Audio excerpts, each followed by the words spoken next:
We've got 19 on the gaydar. What are we getting here? No, it's a 19 on the Kenzie scale. Holy shit.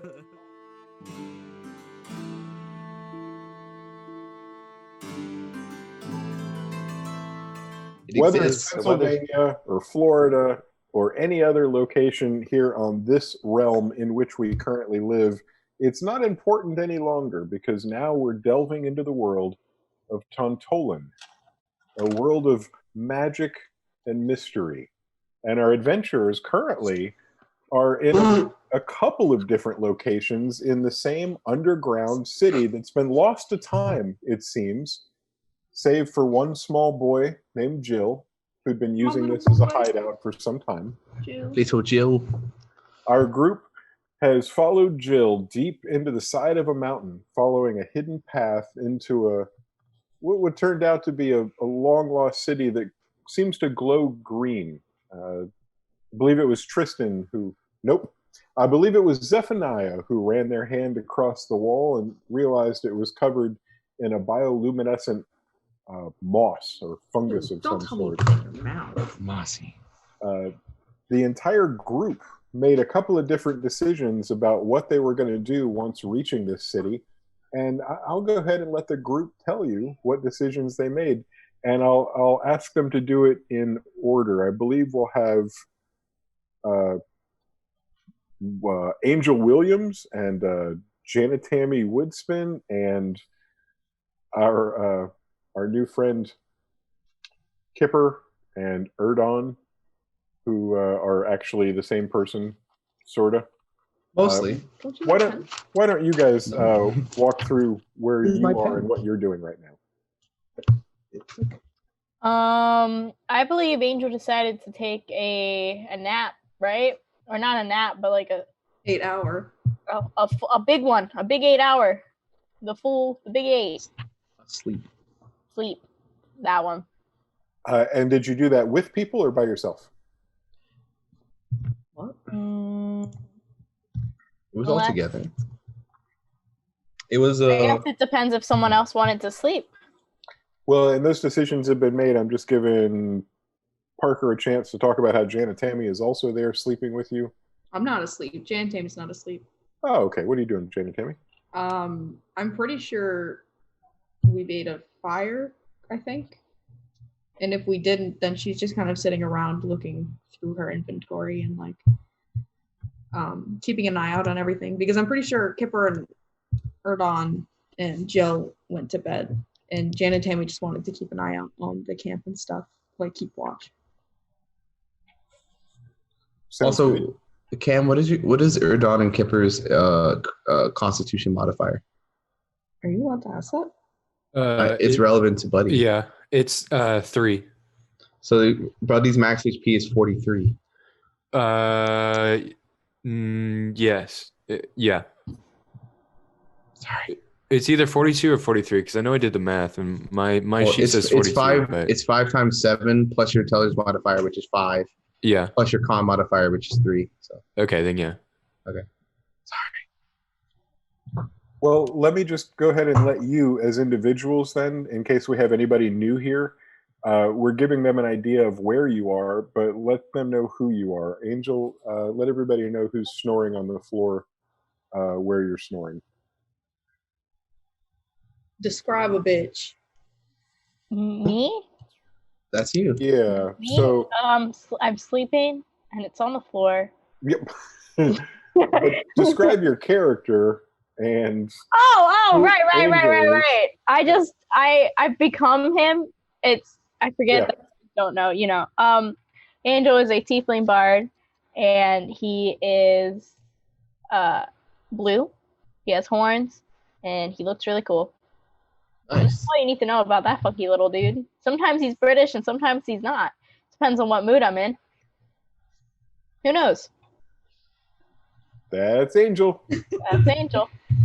Yeah. Who's next? Okay. It's Parker. Janet Tammy is a half-orc druid who is kind of bad at being a druid. But great at being Janet Tammy. But she's great at being Janet Tammy. She's so cute. Nobody's She's better. like almost 7 feet tall. She's 6'11", I believe, or 6'10". Don't remember. You're gonna. Sorry, I need this. Whose mic is making that noise? It What stopped, noise? so whoever was doing it is. It might have been me actually. Sorry. Currently, she is sitting around her backpack with all the contents laid out in front of her on the floor. It's a miscellaneous sack of different things that she has gained over the past couple of months of adventure. She is not a normal orc. She is not green. She is blue with a nice gray gradient, and she has long braided hair with a bunch of different braids all pulled back into a ponytail with her sides shaved, but they're getting kind of long, so it's a little messy on the sides and stuff. And she has pretty big tusks, and she's beautiful. Thank you, Janet Tammy. Thank you, Janet Tammy. Would you say Janet Tammy's like a 9 out of 10 or like an 8? No, she's completely average. Oh, it's nice. 5. Yeah. Well, Wait, I didn't rate Angel's hotness.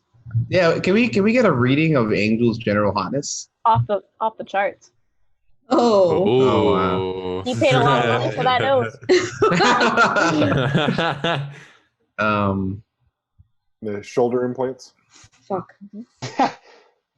Permanent shoulder pads. It just sounds terrible. Janet Tammy's wearing fantasy overalls. But isn't that just regular overalls? Yeah. But with like a bunch of pockets. Oh wait, I don't know if she has her overalls anymore. Oh. Hey. Phone's off while streaming. In any case. Did that mess anything up? I don't think No, so. we're Yeah, still no, playing. everything's crashing now, actually. I don't know. Just I like the forgot that stocks. Heyo. FaceTime show up Yeah. on Max, which is what I'm using, and I forgot that. That's I've really got, funny. I've got an arm covered. Next up, we've got Cam, who's playing the artificer character combo, Erdon and Kipper. Yeah, Erdon and Kipper are a Simic hybrid. Simic hybrids are like created species who come to consciousness at like, early adulthood for humans. And yeah, so he's basically created, and so he's like this big burly guy who looks similar to an orc of some kind, like a 2-headed orc with 4 arms, the 2 upper ones being a lot thicker than the 2 smaller ones, with 2 giant manta ray wings kind of falling back from his top 2 arms. He's dark blue, almost black, with like light tan spots all around. A couple different pieces of patchwork where you can tell like some of the skin is a little bit different colored, but all same sort of blue and cream color scheme. So like his arm might be like sewn on, or might be a couple fingers that might not completely match.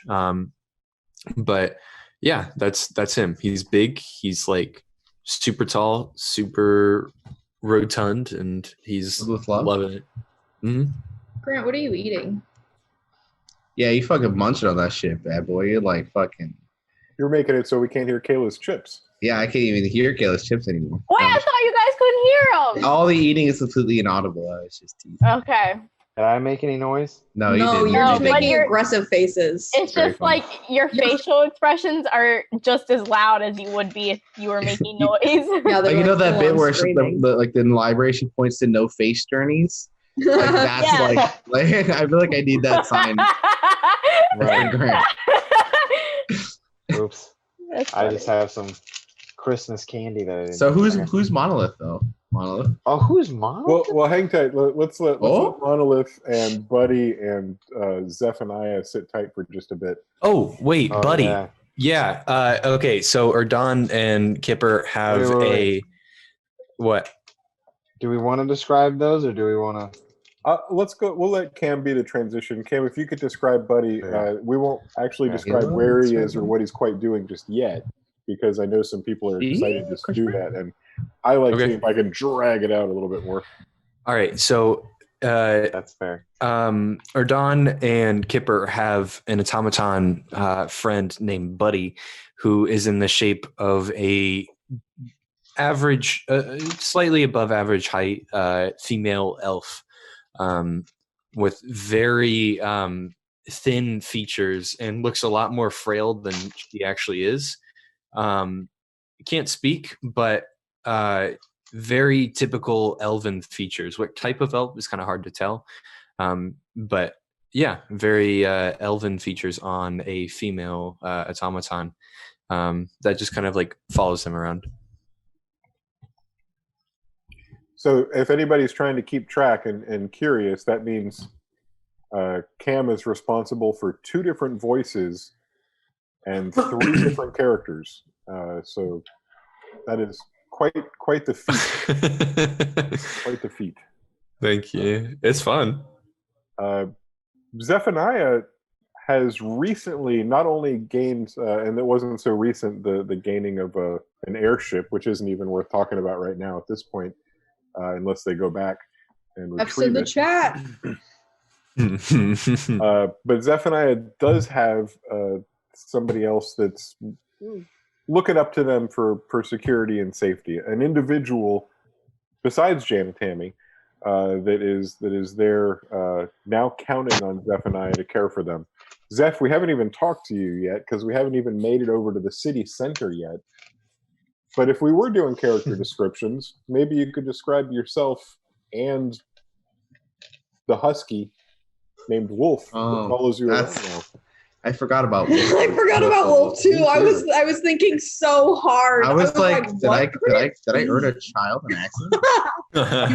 In a way, I suppose. Oh, did earn a shoot, child. I got a child now. Not again. It was just a dog. Oh. I have a dog now. I slew my rival and stole his dog, which is maybe fucked up, or maybe it's incredibly kind. Up to you to sort of dig An down insanely more below. badass either way, though. So now he's my dog. My character sounds like this. Try it again. She sounds like this. Wow. This is what she sounds like, I think. There we go. Is this it? Yep, Is this what that's she it. sounds like? Yep. It took me a minute to get there. She is. I actually had no idea how tall she was, and I kept on making it up anytime anybody asked. She's 5'9". Oh in the my original God. notes, she's 5'9". Janice Oh, was so much wow. fun. Yeah, she's only 5'9". Canonical height, finally. Canonical height for Zeph. that Also, makes there was sense. other things I wrote down that I forgot about her appearance. She's got tan skin, dark brown hair that's short. She's apparently in her 30s, early 30s. Apparently. Apparently. She's an and let me actually say the right name. She's an Asimar who have a lot of variance in their features. A lot of the time they disappear perfectly human, which is what she kind of looks like. She doesn't really have any, she's not particularly remarkable, I guess. Except for she's like really fucked up. Not just like emotionally, but like she's got like tons of scars all over her face and body, but nobody's unlocked her backstory, so nobody knows about any of that. But her face is kind of riddled with scars. She's missing a finger on her left hand, I think, and a part of her ear. She's doing okay. She wears a long coat and armor underneath it. It's pretty chill. It's pretty cool. If you had to ask me, I would say it's pretty dope. Like if you were to ask me personally, do I vibe with that character? Hey, Tristan, I have a quick question for you real quick. Yep, buddy, what's up? Shoot. Do you how do I say this? I don't want you to feel uncomfortable. Like you could just tell me and it'll be okay. I mean, okay. Okay. Do you like vibe with this character at all? Let me just tell you, no ifs, and or buts about it. Yes, I do. I vibe with that. Wow. Okay. Yeah. I was so afraid to ask. I'm so happy I asked, though. Thank you so much for your patience. Yeah, for sure. I wouldn't say she's like in shape, I guess. She's not like ripped because her strength score is not great. But she does like stretches, maybe yoga. Also, I'm having a seizure. Sorry. That was an accident. That was really good. I don't know what else to say about her. Anybody have any questions about Zeph? I'll take questions now if anybody has any. How many fingers she does hot? she have? She's got 9 fingers. She's hot, but Hot. unintentional. Is she hot? Is she like Unintentional. ruggedly hot? You know what I mean? I would say she's ruggedly attractive if you find rough around the edges women who are perhaps a little bit more aggressive than they intend to, but have hearts of gold. If that sort of thing like appeals to you, Okay. then she would be like your bag. I mean, that's sounding kind of hot. So that's up to you. I would personally, yeah. I'm saying I would hit it. You know what I'm saying? Yeah. But like, This is horrible. Anybody else? I don't know. Yes. I was asked directly, Grant. I would not have chosen this by choice. Are we gonna fuck, marry, kill Campfire Quest characters? Kill. There's a horrible Monolith, noise happening easy. right now. What? Fuck Okay. So. Angel, marry Janet Tammy because she's wholesome and filled with love. honestly, yeah. I didn't- Easy. Why are we playing this game? We're not. So what's up? Thank you, Jason. Is our very own Monolith who's going to describe himself. He's a rock. Hey, He's a rock. I'm a warlock also. I don't know if I said that. I just want to finish that off real quick. Did I say I would do it? my headphones died. That's funny. But Monolith, his headphones didn't die because headphones aren't invented. That's not true. As far as he knows. He is an Earth Genasi rogue who grew up on the streets. He was He's a a street rat. street rat, if you will. Yeah. He sounds a little bit like this, like I'm walking. I think I choked on some chocolate right as I was doing. It's just Yeah. So he's technically the underground king of an entire city, but Technically. not really. That's not too big a deal, And yeah, it isn't. if we were to rate Monolith's hotness, if that's what we're doing, I saw Right. that concept art. I know he's fuckable. I mean, Monolith pretty hot. But no, but continue with what you're saying. I'm definitely yeah, want to hear where you're yeah. going with this. Please. You know what? I give up. He's attractive. Monolith's hot. Whatever. all right, Just cool. Talk about Monolith for me then, huh? I'm sorry. Okay. Right? I'm really apologetic. I don't know how genuine I sound, but I am like literally so upset with myself. I'm sorry. You sound like me. Sobbing. Hey, can we? Okay. Okay, done. Monolith. Done. Over. Cool. Wait, but how hot is he? I already told you. Out like a 7 or 8. Wow. Yeah, I agree with that. Okay. Who would, if Monolith had to pick somebody to date in the group, who would he pick? How about Jason continues Oh, we played that before I jump out of it. And last we were together, and I know this will be a bit of a stretch because it's been quite a while, but here we are back together. I believe it was the 6th, because it was the Friday the 13th that we failed. So the last time we were together was the 6th, and now here it is the 20th, 2 weeks later. My goodness. Wow. But here we are, We're standing doing it. in the center of a city whose name you don't know. At the base of a tower who you can see from anywhere in this underground city. In front of a giant snake-looking creature whose body is about as big around as your average run-of-the-mill couch, coiled up on the ground and standing up with a big human face and staring at you. And the staring, by the way, is direct eye contact with Monolith and Zephaniah and Buddy, the automaton. All at the same time? Yeah, because a Guardian Naga has that ability at their They have 3 eyes. level. Yeah. Well, I even take with- defeat 3 eyes. even with 2 eyes, they're able to focus on all 3 of you, probably from the height, the direction, and the with, without rolling a couple of checks, maybe you'll never know why they can look at you so clearly. Can I wave? But you could. The last thing you heard was this surprisingly soft voice coming from a surprisingly large creature that said to all of you, "Ah, my dinner is here." It said it. So. Oh, what? To those of us that are about to die. Yeah, okay. I was gonna say To Angel those about currently to asleep. die. We salute you. Okay, Anyway, I'd like to just start. I'd like to first kind of like grab onto Zeph's arm and kind of like back away a bit. There's the answer. well, did it mean to sort of? Do you eat automatons? Because she's not very like if you tasty. If you want to eat her, that's totally fine. But like I don't have any food on me. I'm also like I'm backing back down the stairs while keeping my eye on it as we're like. Close the door. Yeah, I don't have any food on me. I apologize. Maybe I can go get some. I've got some jerky. Is that what you're smelling? Like you want some of that? I don't know how hungry you are. Yeah, you just wait right here. We'll come bring you some food. How about that? Yeah, we'll make some soup. Buddy's also backing up with you guys. Huh? Buddy is stepping back with you guys. Like she is just like 180 turned around and started walking in the direction that you guys are walking. So what is the reaction? It's kind of hard because as you're watching this Guardian Naga, and that's what I believe that's what Zephaniah knows it to be. Monolith maybe doesn't have that information. But knowing what it is or not knowing what it is isn't going to change a lot, because in the blink of an eye, it goes from the center of the room to right at the doorway and right in front of you.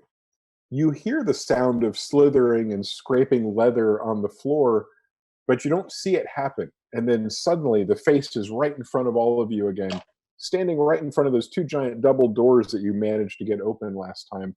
And from here, you hear it say again, "But supper, dinner, where?" Oh, we're not we're not the right servants. Yeah, but we can. But if I point in the opposite direction of where the camp is, like I believe we left some of our food over that way. So maybe we could go get it, and then you could. Well, what do you wait here? How long has it been since you ate, buddy? Buddy? What's your name, friend? I'm hungry. Where is supper? Oh, you're hungry? hungry? I'm Zeph. My Monolith. This is Monolith. You bastard. You bastard. Do you do anything? Are you having this conversation? I think I'm... Because you described movement before, but you haven't described any since the creature moved I think forward. we're still continuing to step backwards. Yeah, we probably stopped for a little bit the moment it appeared in front of us, but continuing the slow. As you back up, the head comes out of the wall or out of the doorway, but the bulk of the body stays attached to the inside, and it strains towards you, and it says, "Please come back inside." Well, I'd love to do that. I have places to be, errands to run, it seems like and I don't want this to be mean. That's the last thing that I want. You are like a giant horrible monster. I'd prefer maybe horrible is the wrong word. Right. You're like a giant monster. Yeah. And look, he just rolled something. No, I was checking to see exactly. I was checking a stat. Oh? Were you in the middle of saying something? It looks like I said, yeah, you're like a giant monster, and we prefer not to die if that's okay. I mean, I feel like we're intruding on your space. You know what I mean? Oh, I would not kill you unless you were here to steal treasure. I want my supper. Thankfully, we have never stolen treasure before, ever, since we make a very honest living. Two of us. Yeah, right, hold on. What is your supper? You keep mentioning it like it's a concrete thing. What is it? Mice? Mice? I do not eat mice. Right. What do you eat? Maybe we can get it for you. You people bring me livestock. Oh, like cows? sheep or like cows and stuff. Yes, and better than that, often more. Like what? Like what's What's better what's than your a best cow? meal right now? Like possibly. It is not usually my job to describe the offerings that are presented to me. Well, we're new in town, you know. Right, Livestock. I just wanna be like straightforward with you, because I feel like this could go poorly if otherwise. What if I described to you a hypothetical scenario and you just sort of like reacted to that hypothetical before I said anything else? Could we do that real quick? If I do not like what you say, I will spit my poison on you. Right. That's cool. And I love that possibility for this interaction. Monolith is going to take a step away from Zeph. And Buddy's going to move over in between Zeph and the Naga. So, hypothetically speaking, if you lived in a tower in the middle of a completely abandoned city that seems to have been unoccupied for perhaps hundreds of years, how would you take that news? Well, do you think that would surprise me?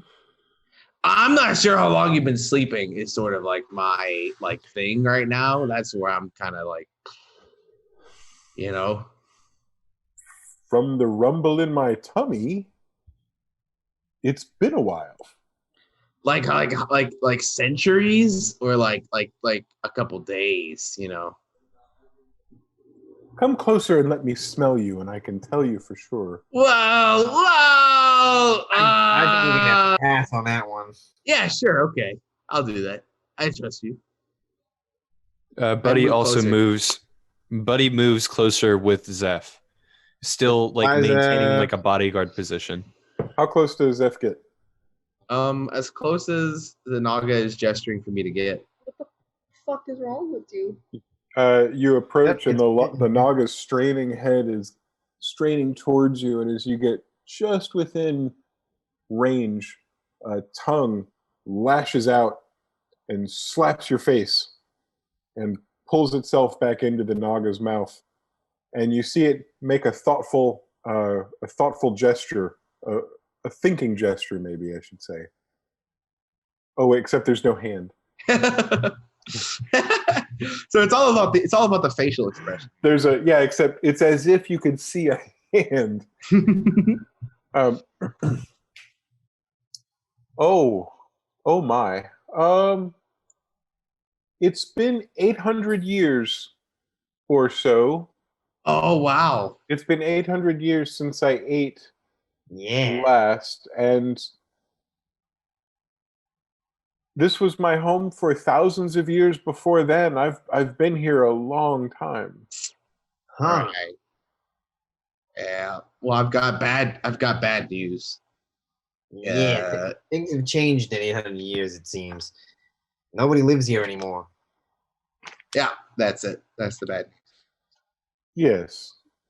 That part I'd figured out. Right. Oh, well, then I guess it's not bad news. Well, I'm just out of curiosity while we're talking. Do you know the name? I mean, obviously you must. I mean, you lived here. What was the name of the city? The city of Tun. Would you spell that? Wait. Hey, Jason, can you spell that? You're now all of a sudden a note taker? The DM would spell it Tunn. Tun. Tunn. So that's cool. I've never heard of it, probably because it's been gone for like 800 years. That's like so cool. And I'm still backing off with Monolith now again. Back to Buddy's joining. When I was last awake, King Pos ruled this land. Wait. Why? That was a long time ago, buddy. It's been a minute, man. Wow, that's 800 years we've determined. Wow. Yeah, no, that's incredible. What did you meet him? What was he like? bit of an ass. Really? I mean, he's got like a rep, so I mean that makes sense. I can picture that. All he talked about were his flying ships. Yeah, that's kind of still a big thing. I mean, it's kind of impressive, a little bit. He would have never flown had I not gifted him with the answer that he needed. Was that you? That was like something that you are you like a genius, or I mean, like not to flatter you, but I mean, I am a genius. But it was the treasure that I held which the king needed the most. oh, and what's that? Not that we are interested in it, but like out of curiosity. The secret of flight? But hasn't it already been discovered? Thousands of years ago, the secret was known, but it was lost for a millennia or more. And King Pos came to me, and I taught him that secret. And he brought it back to this land, tongue whips out again, 800 years or so ago. Right. So they're like the airships we have now with the, the sacks of the humongous leviathans from under the sea. That is one method. And they persist today then, 800 years later still? Yeah. Yeah, I own one. Well, owned. Yeah, it kind of got shot down. I hold many secrets from the past here in the city of Thun. Do you happen to have any secrets on, like, traveling long distances in an instant? Well, I do not believe that transportation is much of a secret. Are you unaware of that type of magic? I mean, I've certainly seen that kind of magic. I've even partook in some of that magic. It's just that, I don't have the means to do that. Well, from what I can smell, you do not know much magic. No, I really only like can use the magic that I was born with, and that's like one thing. So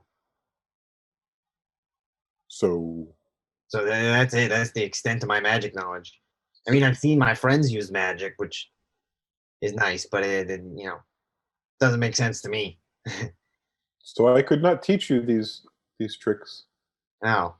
What about like I know another hypothetical? Well, this time I guess we're kind of past hypotheticals, aren't we? The creatures with the eyes, many eyes. Beholder, right? They're called Beholder. Yeah, that's what they're called. I know of these. Huh. Do you know of any? Have you ever had to like sort of fight one before? I don't know if that seems like. I would not consider them much of a fight. Wow.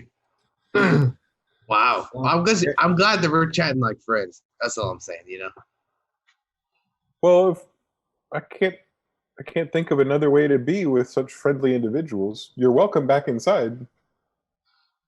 Would you mind? We've had a really, really long journey. We're camping on the outskirts of the city. Would it be okay if we left and we came back in a couple of hours with all of our companions to ask you more questions? Well, yes. We also have some people who use more magic. Maybe one of them could understand the instant travel thing. We've also got food, so we'll bring some food with us. We don't have a cow, though. I have a large hunger. We only have a small food, unfortunately. Maybe we should see if we can go find like a goat or something. Monolith, we can't go look for a goat. We're like trapped in here by bandits. Well, they might be gone by now. But the whole valley is full of bandits, Monolith. We use them as food. He just said he doesn't eat people, Monolith. Would you accept a bandit? I devour anyone who comes after my treasure. Oh. Who tries to steal my secrets. Again, we make a very honest living as travelers, so we would never dream of such a terrible sort of thing. I will come to you. Or we could meet up in the tower. I've been awoken, and as my power returns, I will soon be able to leave this area, and I will come to you. I will find you on the, you say, outskirts of town. Right. Yeah. Yes, I will meet you there. We will talk of livestock. Right. All right. What if I told you we don't have access to any sort of resources or livestock, or as we are just humble travelers? I hope that you can solve these problems. Right. Yeah. How do you feel your strength returning to you now? Oh, yes. That's great. How long do you say? How long do you say it would take you to, leave your post and then come see us at our camp? We just want to be prepared for your offerings, with your offerings, It could be as short as a couple of years. Right. So, what do we call those? Seconds, no minutes. I have a hard time naming time, but as I wake up, it will become easier. Okay, so you feeling a little groggy? That sounds terrible. I hate to hear that. Outskirts. Which direction? I think Monolith pointed at it earlier, right, Monolith? It was straight down that way, right? And I point back to the direction he pointed, which is in the opposite direction, which is when he pointed out earlier. You see the Naga approach the double doorway and slide half of its body out of the doorway and lift its head up and look in all of the different directions, and then pull itself back in and rest comfortably. And when it did that, it was up above your heads, the two of you and Buddy. I'm not sure if Buddy looked up and could see the underneath of the Naga's head as it swiveled side to side and then pulled itself back in. Oh, that was great. I love that. What did you see our camp? I smelled all I needed to smell. Did you notice that there was a bunch of strange people in the valley outside? Or you couldn't smell that far? I focused my domain on the city. I'm just worried because there's a large bandit camp just outside of the city, and they've been straying closer and closer. And my fear for you, as these people have been plundering and taking, they might come here to challenge you and steal from you. Oh, that would be delicious. That's just something I want you to be aware of. As we're friends, right? I have a question. I got a question for you. What if, all right, hear me out. What if we enticed the bandits to come look for your treasure, and then you got to eat them?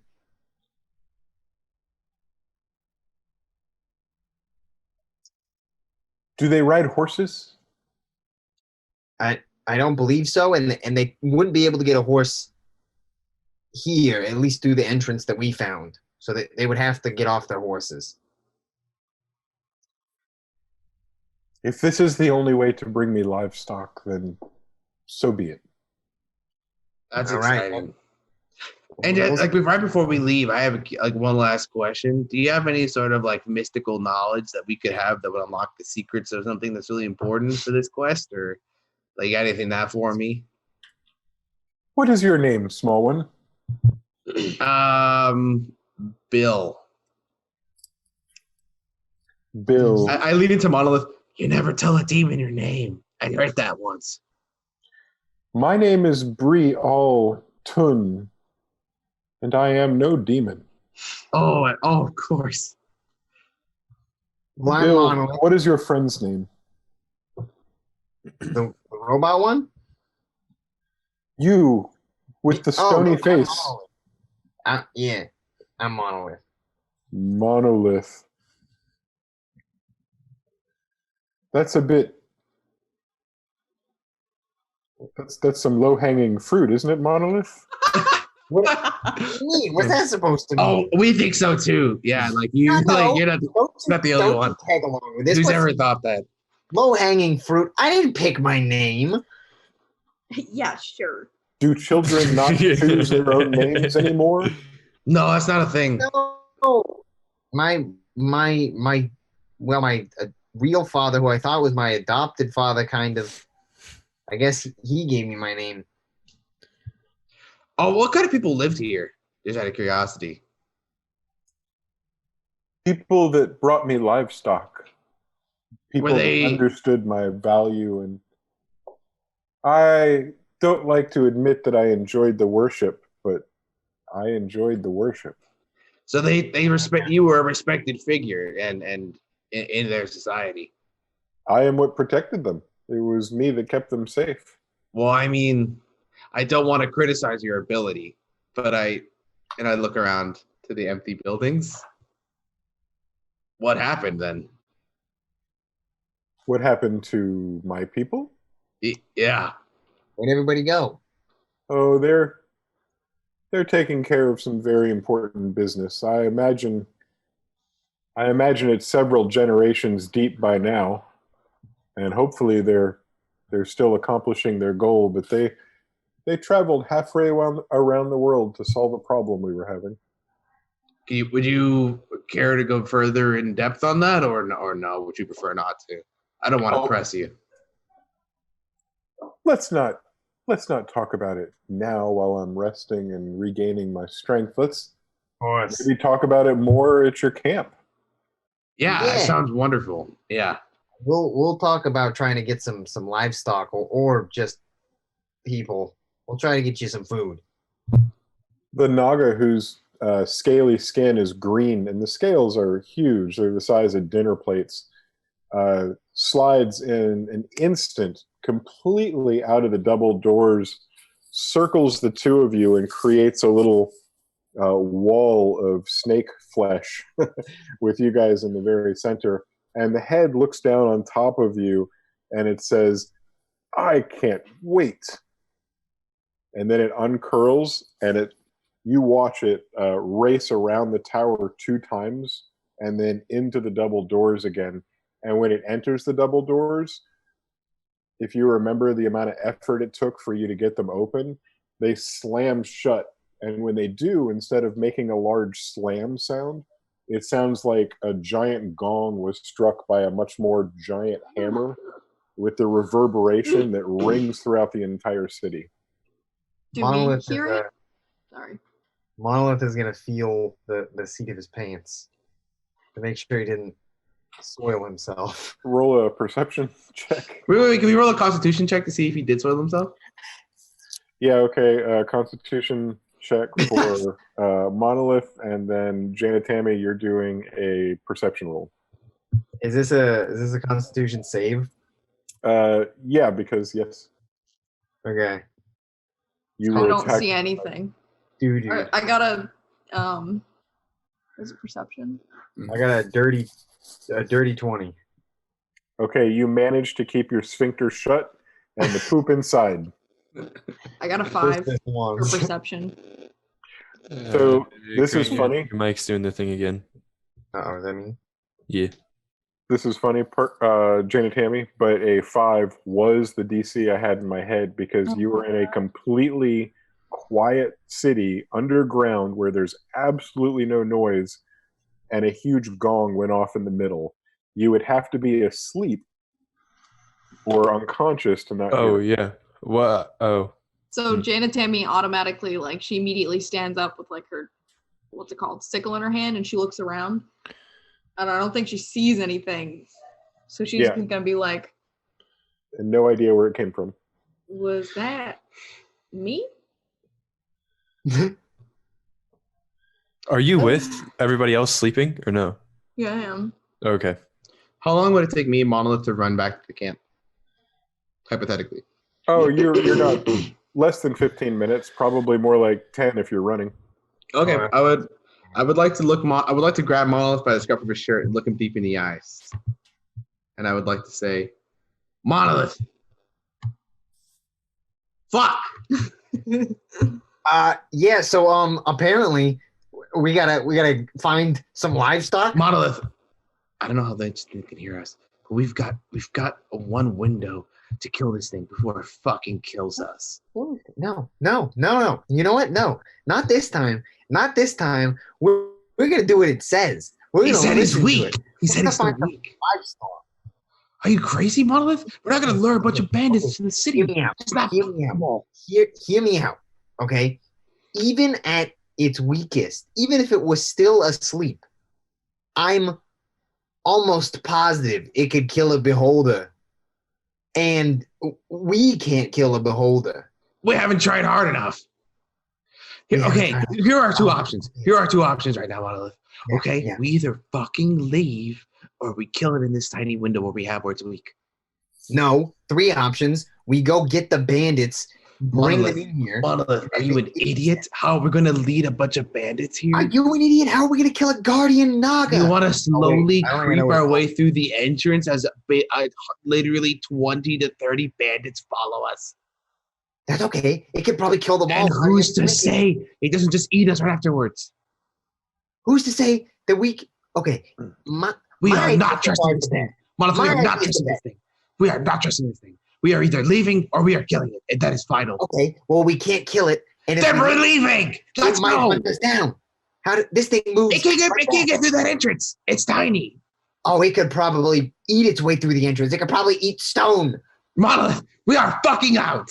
And I just start running back to the camp. I also start running. Buddy joins them. Starts boom, boom, I boom, take boom. off. Oh wait. What's your guys' speed?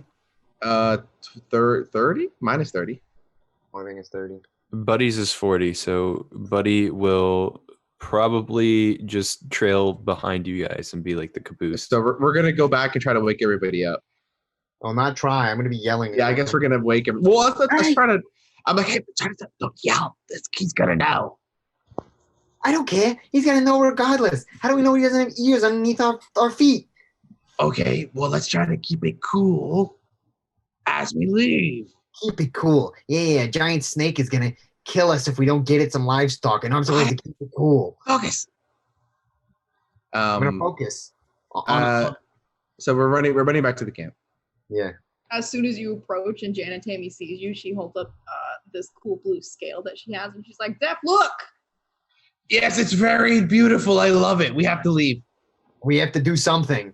What do you mean? We're just sitting here. No, we wake everybody up. We're leaving. But why? Hey, Angel, wake up. Angel, Casey, wake up. Well, actually, it's not wrong Casey, which is one. funny. Oh, that's funny. It's Erdon and Kipper. Erdon, Kipper, you gotta wake up. Jill, get up as well. Wait, what's going on?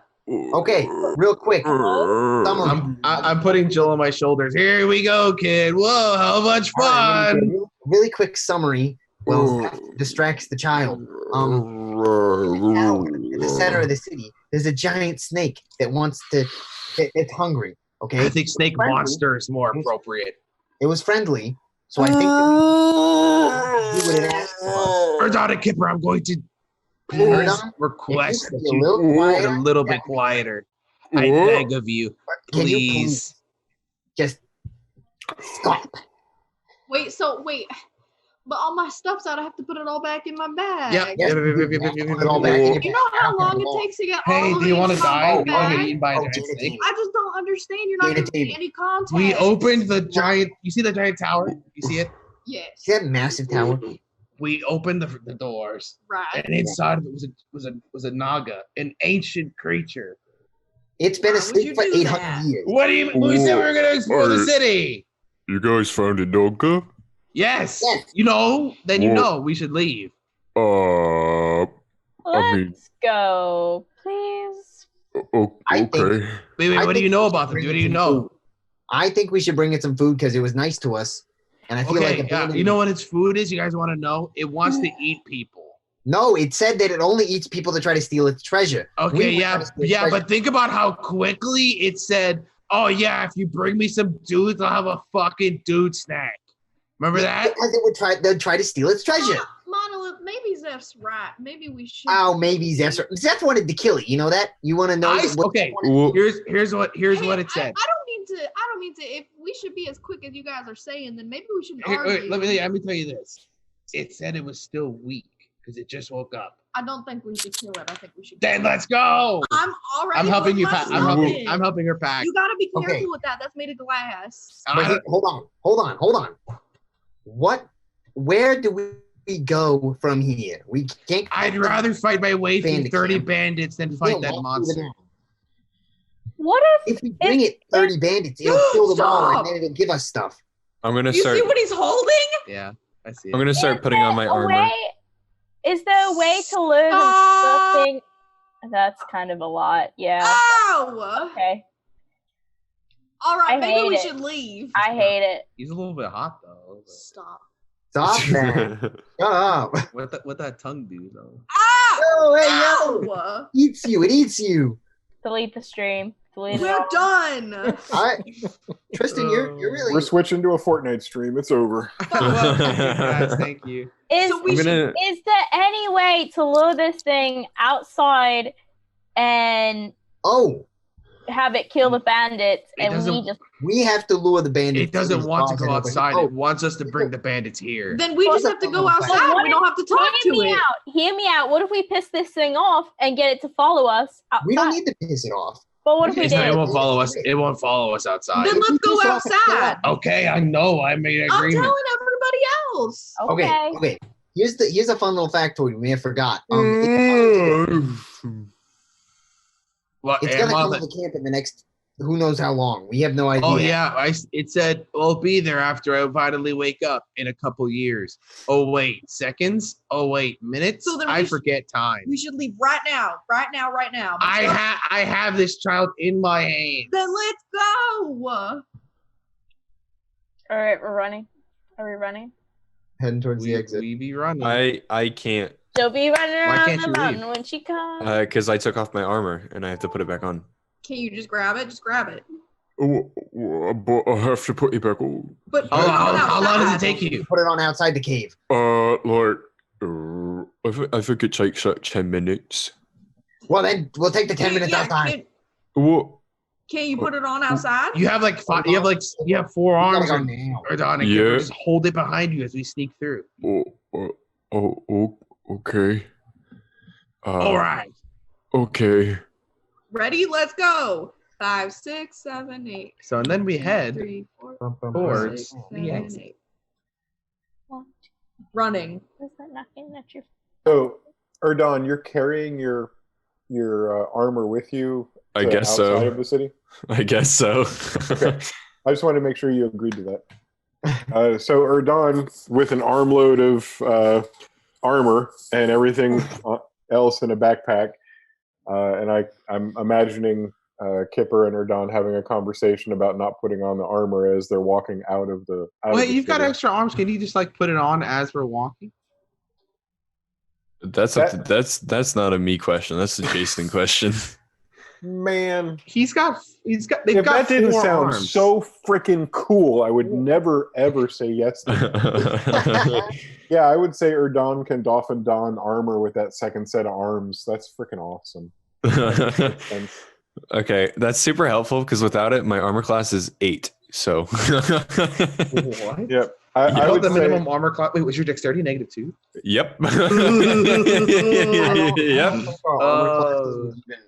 So let's go ahead and just from now on, Cam, when you're playing this character, we're going to double the donning and doffing time if you're only using your 2 middle arms to do it, so you can still be mobile while you're doing the work.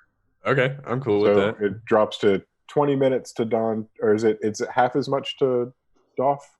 It's 1 minute to doff for light and medium armor, 10 minutes to doff for heavy armor, and then it's 1, 5, 10. So it'll be 10 minutes total. Either way? If you're doubling the time, it'll be 10 minutes because it's one minute for light armor, 5 minutes for medium, and then 10 minutes for heavy armor. And you're wearing medium armor. Yes. Got it. Okay, so 10 minutes on, 10 minutes off then for you if you're using just your second set of arms.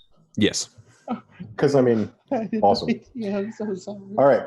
So there's a green city behind you as if you turned and looked over your shoulder before you go into the little tunnel that brought you into this city.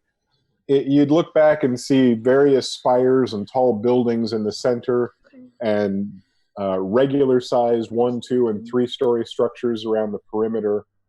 And all of it just seems to almost pulse in its light greenness, the phosphorescent green that's glowing throughout the entire city. And as you're glancing back, who's at the rear? Probably Buddy. Yeah. So who's the next most aware person after Buddy, before Buddy? Probably me. Okay. So as you're scuffling along and putting on pieces of armor and attaching them, you look over your shoulder and you're pretty sure that you see something going up the tower and then coming down the tower. And it's hard to tell what it would possibly be.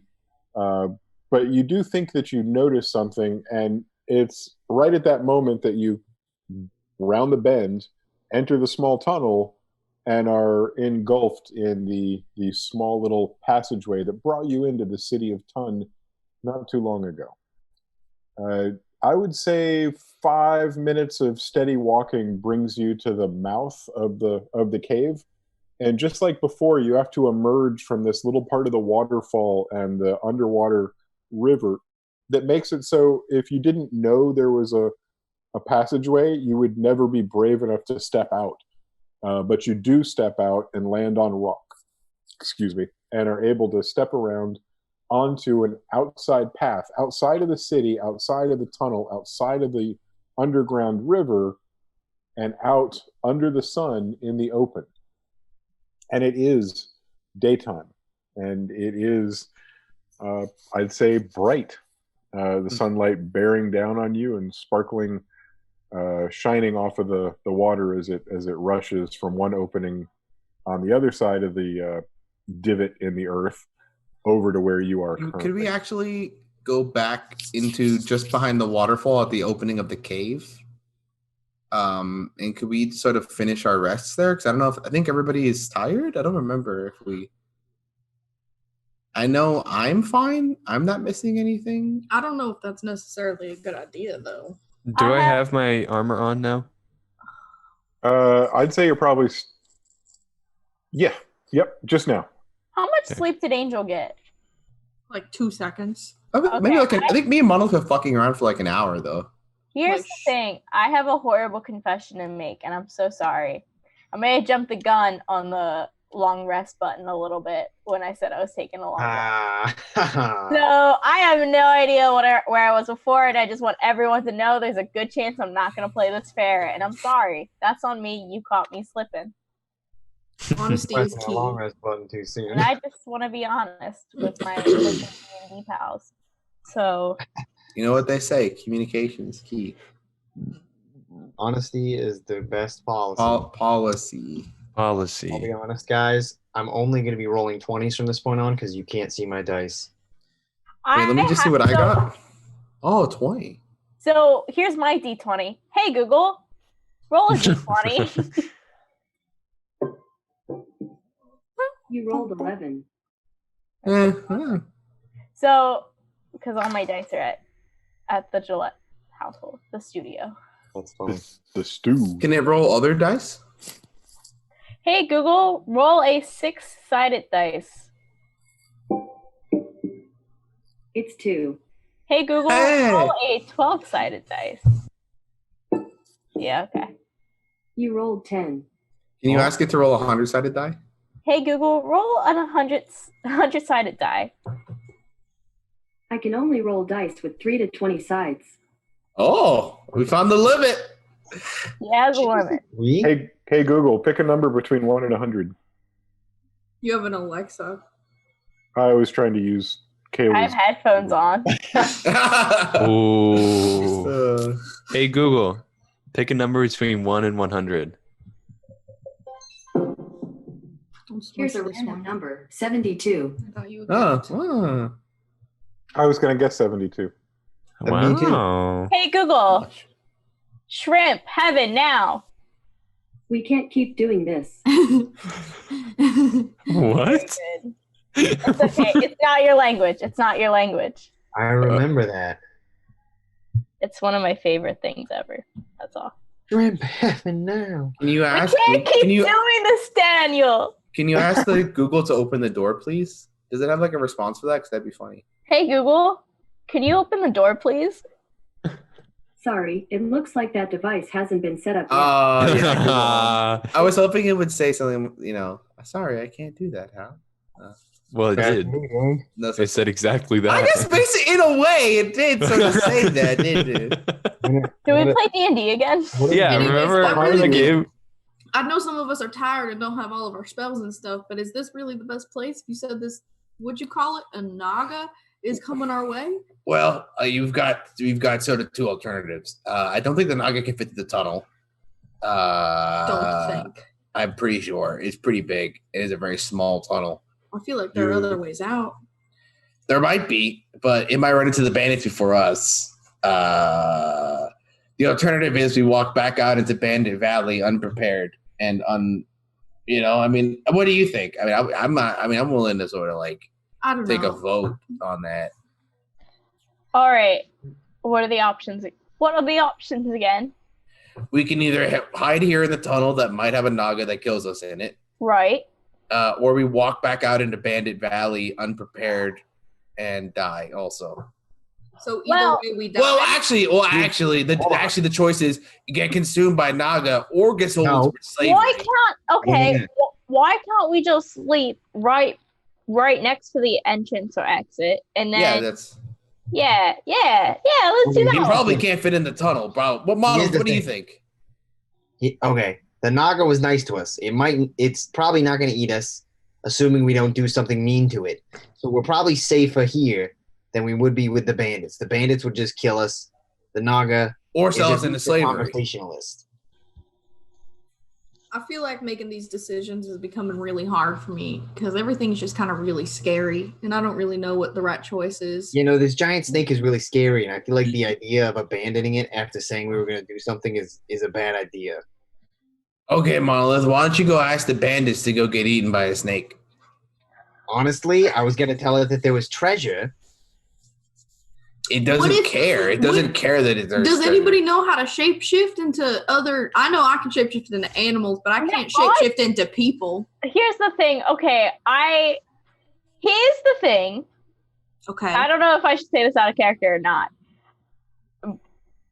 No, I can't unless I sleep. I could, but I need to sleep. Because I'm sleepy, and I just turned into that really dope dragon, and I haven't slept since then. That was pretty cool. But can you disguise your physical being? You know what?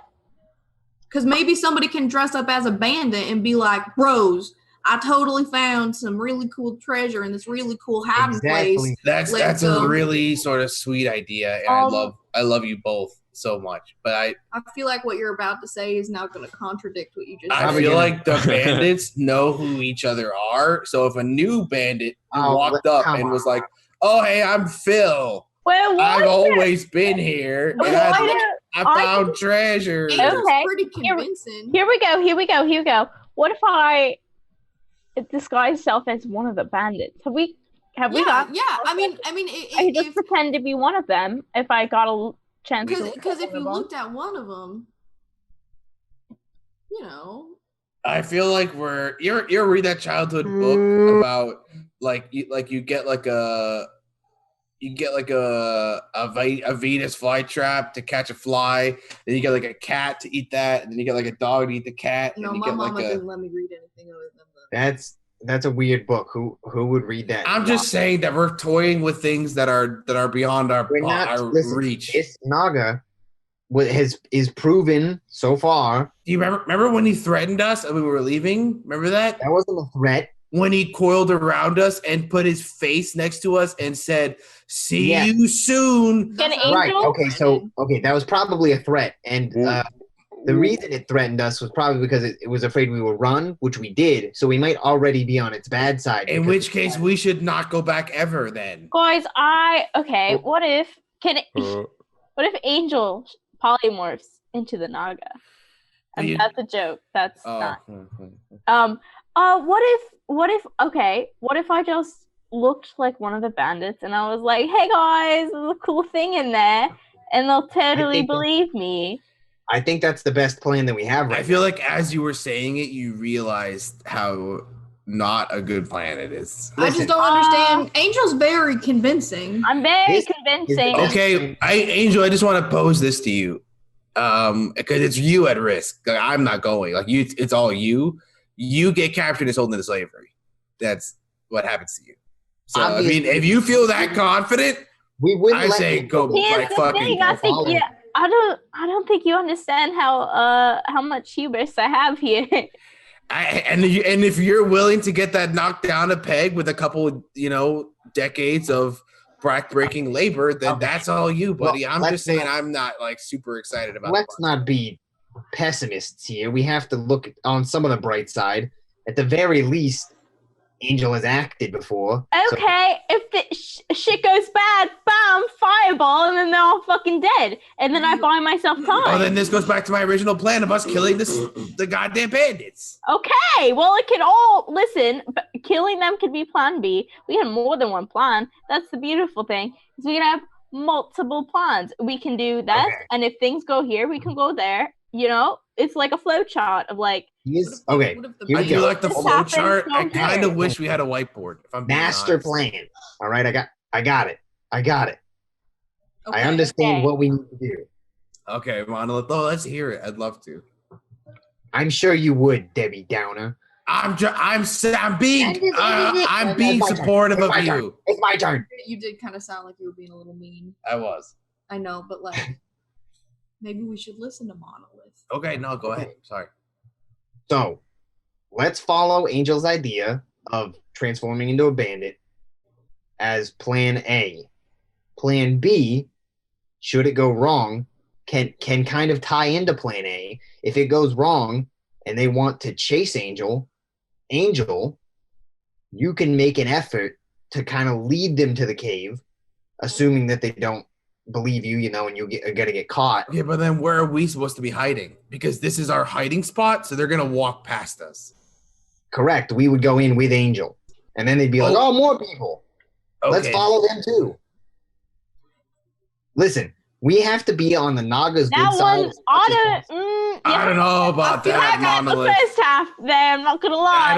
I feel like I would rather it be like. I just want to stop talking about the Naga. Honestly, I want to just never go back there and never interact with the murder. 30 people. I just say we rest here by the. Okay, here's Angel's opinion. I think we should all sleep. Are you speaking in third person? Yes, Angel speaks because Angel is the protagonist of his own story in life. Sometimes he speaks in third persons, and that's not at all a projection of me, Caleb Blake. I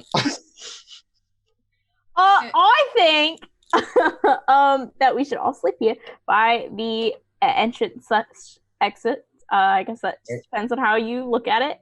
And if we have to run from this thing, we're right here and we can run, and we just sleep, rest up, and go kill some bandits.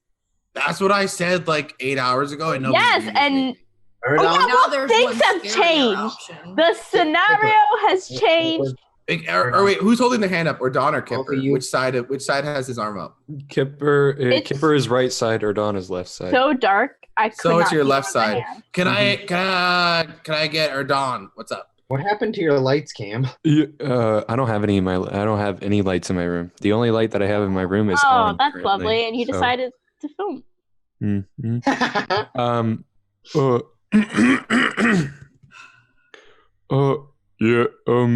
I think we've been talking a little bit. Yeah. I think we have an idea of what we could do. So we were thinking maybe we could pose as another group of bandits, and then hey, you want to be friends? Yeah, I want to be friends. Oh, okay, let's be friends. We found some stuff in this thing over here. You want to come? And then they'll be like, oh, whoa, that's really cool. I'm so glad we're friends now. And we'll be like, yeah, we're totally friends now. And then we lead them into the Naga. Ordon and Kipper, I want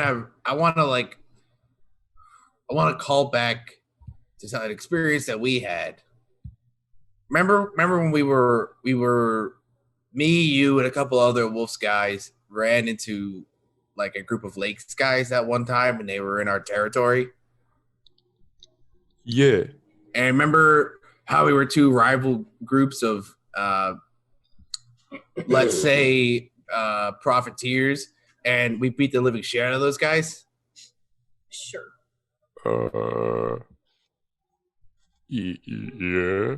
Because they were like sort of in our like zone of control, and we opposing groups of criminals that necessarily get along super well. Yeah.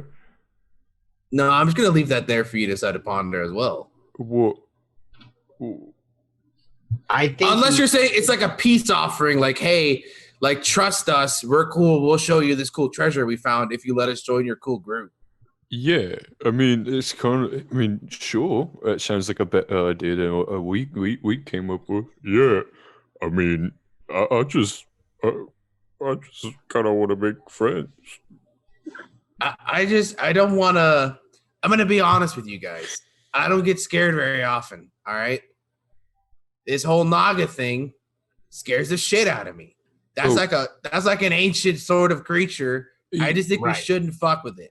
Yeah, I mean, well, you know what you're doing right now. Oh, you're fucking with it, okay? If we just went and got at the bandits and it ate the bandits, we'd be on its good side. I just can't believe you just trust this thing. Can we just focus?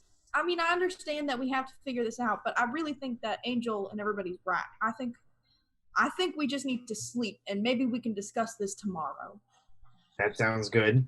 Good plan. I like that. This whole time, I've had Jill, and I've just been covering his ears like this. And he looks up at me every now and again like, is everything okay? And I'm just like, yes. Is everything okay? And I ask everybody to just go, yeah. In addition, a husky named Wolf has been making sure to stay very close to Jill. Weren't they sleeping together originally? Yep. Yeah. And putting his head under his hands because that's the only way that Jill remembers to keep scritching those ears. While the conversation comes to an end and the group of you find a way to arrange yourselves in this small walkway so that you can sleep and still also be up enough to open your eyes occasionally and look around for safety reasons. Oh, okay. Is there anything else I should know about the group not getting 8 hours of sleep? I don't need to sleep, so I'm kind of wandering. Buddy does not sleep. I am taking a short rest so I can get my wild shapes back. Other than that, I'm a warlock, so I'm taking a short rest and getting back all my stuff because I'm a warlock. I don't know what I'm doing. Buddy will probably just stay up. Aw, thank you. Thank you. Grant, when you said Monolith's walking around, you're going to have to describe to me where Monolith is walking around while the group is sleeping. I'm mostly just going to be pacing back and forth, but I might go try to find like berries or something. I don't know. Some berries. Outside, like you'll go on the other side of the waterfall? Yeah. Oh, okay, cool. I love that for Monolith. Revealing our hiding place by getting some berries. All right, so at this point, everybody's asleep, and you're piled up. I'm only taking a short rest, so technically I don't have to sleep. I think I'm just kind of like, I think I'm leaned up against the rock wall, just kind of watching. Got it. Sorry. I'm awake. That's cool. You and Monolith are awake and not talking. Janet Tammy's also awake. She's just taking a short rest. So really, the only people who are going to sleep are Jill again, Wolf, Angel, and Erdon and Kipper. Well, would those of you that are awake like to go walk around and stir up some more trouble? Or I would love to stay put and hang out. You don't want to go explore any ancient cities or see if you could find any... Okay. This time, I think I'm okay. This time. Your call. It's all about learning. I think life is about learning lessons and taking away things. Monolith, please! I want to say that if I saw Monolith trying to leave the waterfall, I would... Monolith, what the fuck are you doing? I'm getting some berries. I want like we have food. Why you want to bring bandits here? Nah, hold on. Stop. This is crazy. I was gonna finally get 8 hours of sleep where I get to tell Zoe to put us on break. So you guys can start arguing about not sleeping when we get back from our break.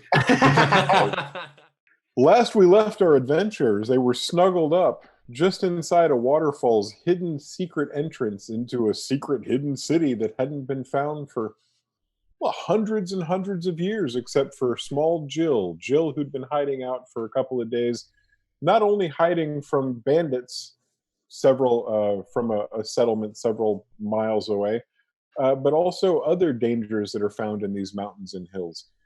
Jill is now snuggled up with a husky named Wolf and several other of our adventurers, while the rest of the adventurers look at each other uncomfortably and try to decide what they're going to do as they don't sleep for 8 hours. Jane and Tammy continues doing inventory like she was before, laying all of her stuff out and looking at all of it. Okay. I'm guessing that even Monolith is going to get some kind of a short rest so they don't pick up a point of exhaustion for not sleeping at all. That's a thing. Yeah, if you don't sleep for really long periods of time. When's the last time? Maybe help me out. Do you guys remember the last time we slept? It's been a long time. It's been a day, or it's been a day. We had that big fight. I don't think we've slept since then. Yeah. We didn't really. It's not just returning your HP to max and getting your spell slots back. It's also, regular sleep. The Minecraft birds are gonna yell at you. Consider that. We're gonna get nightmares. Monolith, why don't you play cards with me for a second here? Yeah, I'll play cards as a short rest. Is this an old Crest-Racken game that you two know from your days on the street? Yeah, everybody who lives lives in the underbelly knows about it. It's called. What's it called? It's called Go Fishing. Great joke, guys. Wow. Monolith and Zeph are really just digging into a game of Go Fishing. And bears no resemblance to the game Go Fish in real life. Just want to make that clear. Legally, we're sound in that. I don't think anybody owns.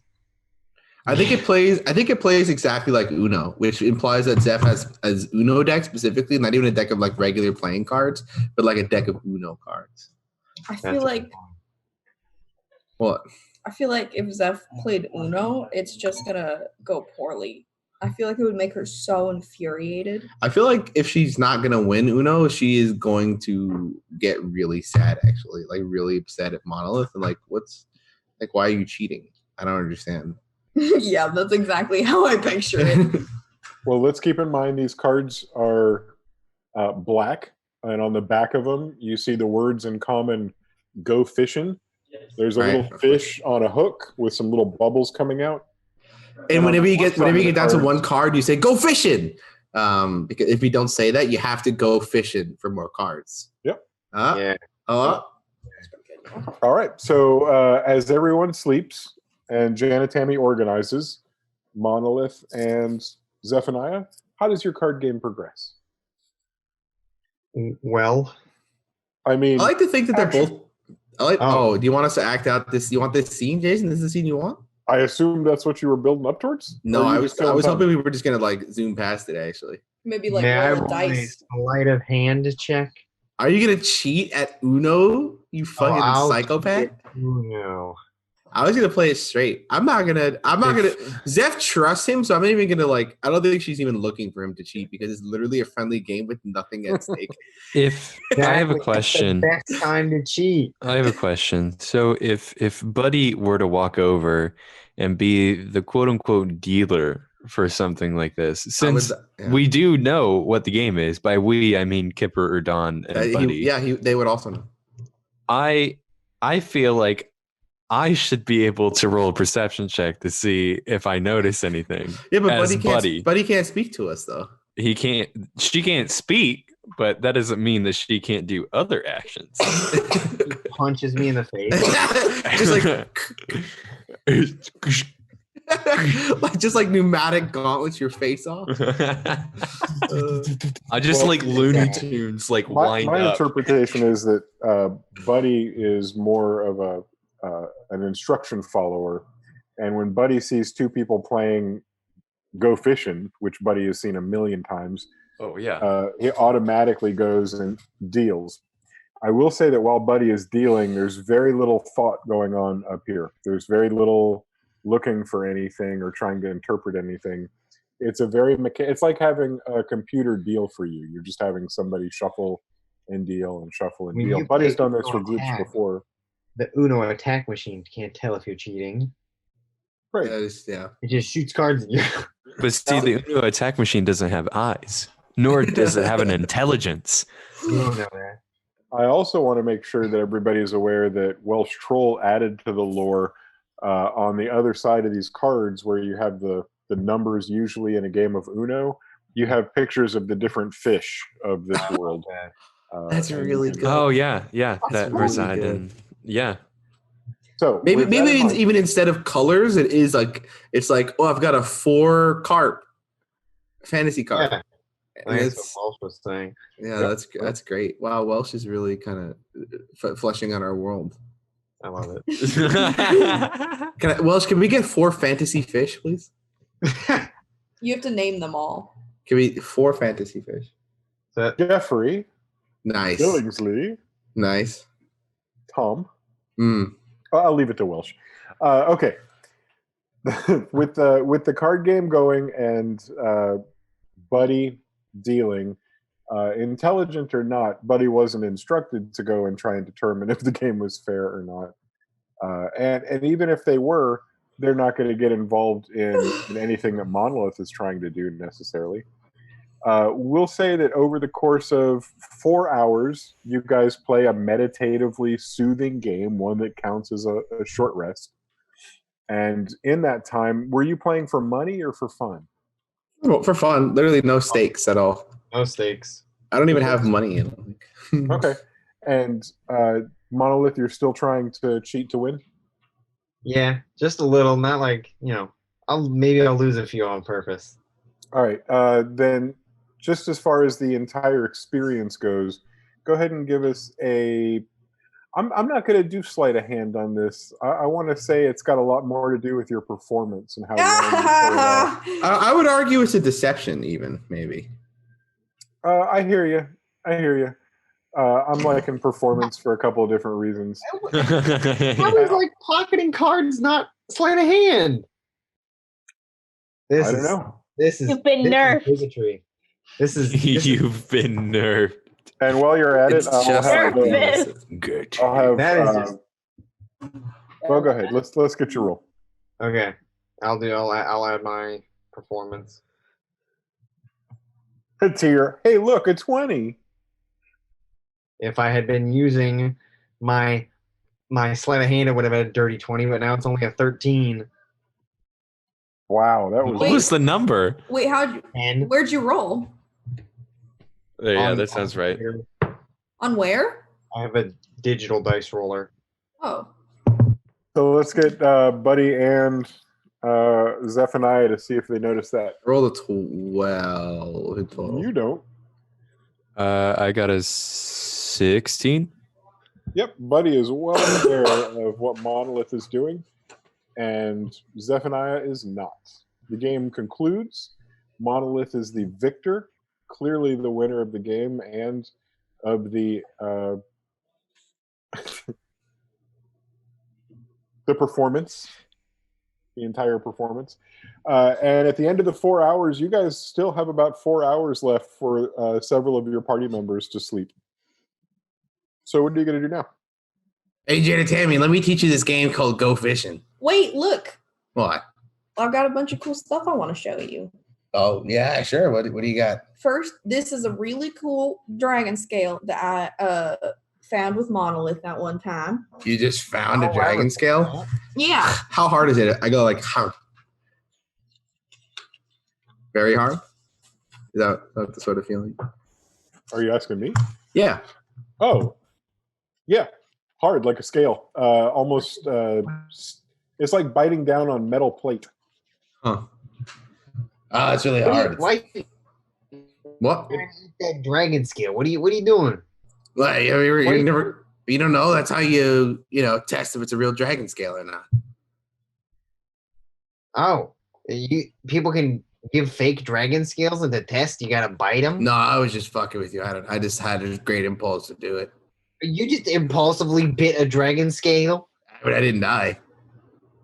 Well, yeah, no, but it's just kind of gross. It's been in that bag for who knows how long. Yeah, but she's got like cool spices in there and stuff. Maybe it's got like a hint to taste. Well, My spices are gone. yeah. Anything else you got that's cool? I got this cool necklace that has a sun pendant on it, and I think it's religious, maybe. What does it do? Don't know. I also have my 2 cool, weird L-shaped weapons. I don't really know what they do. L-shaped? You know, like the letter. Janet Tammy? Yeah. You're a disembodied voice. Your head's not even on this stream anymore. Ooh. Uh-oh. I leaned too far. Can you hear me? I could definitely hear you. It's just you got an arm sticking up where a head would normally be. Yeah. Is it better? There's some lag, so I'm waiting to see if it... Yeah, it's good. There's half a head. Hey, there's the rest of you. Okay, cool. So I don't really know what one these of those do. as well. Yeah. Yeah. I was hoping I could do an investigation on it to see if I can maybe figure out how it Is it a works. boomerang? No, it's the guns. Oh my god. Just Well, we to don't mess know what around they're with it. One of them. That was my plan. We haven't for seen this guns in Crash Dragon at all? These are like flintlock pistols, I think Jason mentioned. So there's no guns in Crash Dragon, right? Would Erdan or Kipper know about these? No. Technically speaking, when I read the Artificer book, it said if the DM is using fire. Nah, just a fun bit of lore. Artificers are if you are using firearms, and you allot it, of course, but you're not, which I understand. There's no firearms in Crash Dragon. It says that artificers are naturally proficient with firearms, but that's not relevant to the current swashbucklers. They are firearms are in this world, but they are not in Crash Dragon. Yeah. Go ahead. I just wanted to fuck around with the gun to see if I could figure it out. Not necessarily figure out if it was a gun, but figure out if there are any moving components or like bit baps or stuff like that. I just wanted to mess around with some of my stuff to see if I knew how it worked. Do you have one of them that's still holding pepper and the other one's holding salt? Or did you change that? Only one of them has a little bit of salt on it. It looks like a fucked up crossbow. I mean, did you break it? No, that's how it came. Maybe you just broke it in the box. No, when I found mine, it also had these little balls. That's gross, Monolith. Can I fuck Hey, with it? it's like a metal Can ball. I please fuck with it? That's weird. I bite it. Yeah, no, it's the metal ball.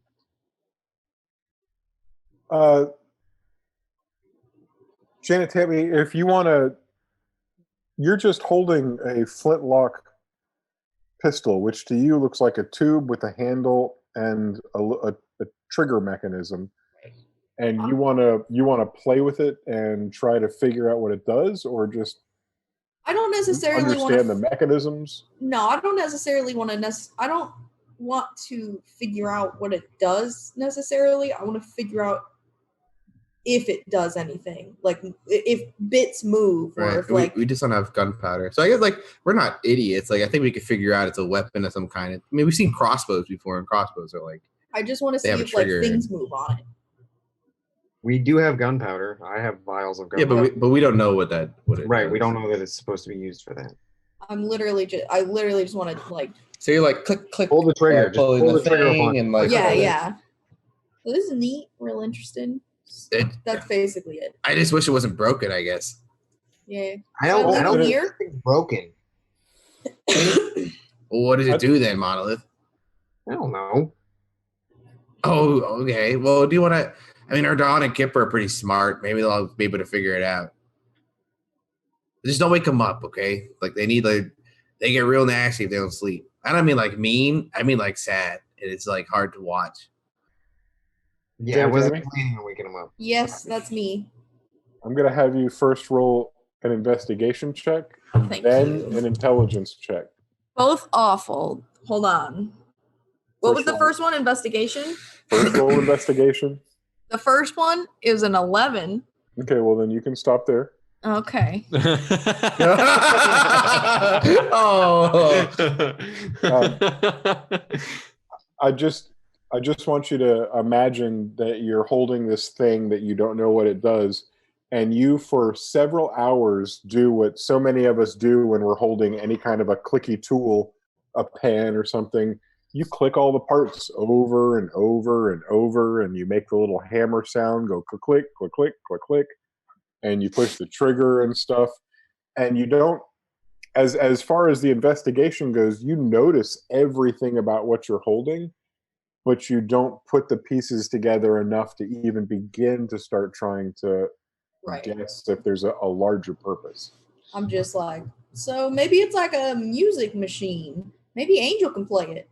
The one thing that you are aware of is that in the one that you put salt, when you pull the little lever back that's on top, salt comes out of a little tiny hole that's sticking at the back. Look, maybe I was right. Like a salt shaker comes out. It's a salt shaker. It's the worst designed salt shaker ever. But it's really cool. I really don't think it's a salt shaker. Why not? I've seen some really interesting salt shakers. One time when we went into the did you try putting a bolt in it? A bolt? Like a crossbow bolt. No, why would I do that? Look, I figured out what it does. It's a salt shaker. But if it's got a trigger, then it must shoot bolts. It must be like a bow. Next time we get to Crest Dragon, we gotta find some sort of specialist in weapons or something. Because I've never seen anything like this before. And neither have I. I just don't think anybody in Crest Dragon is going to know. I just don't know why you guys don't believe me when I say I figured out what it does. I am 100% positive that we don't know what it is. You're a very smart kid, and I'm always so proud of you. But why would pirates be transporting crates full of salt shakers?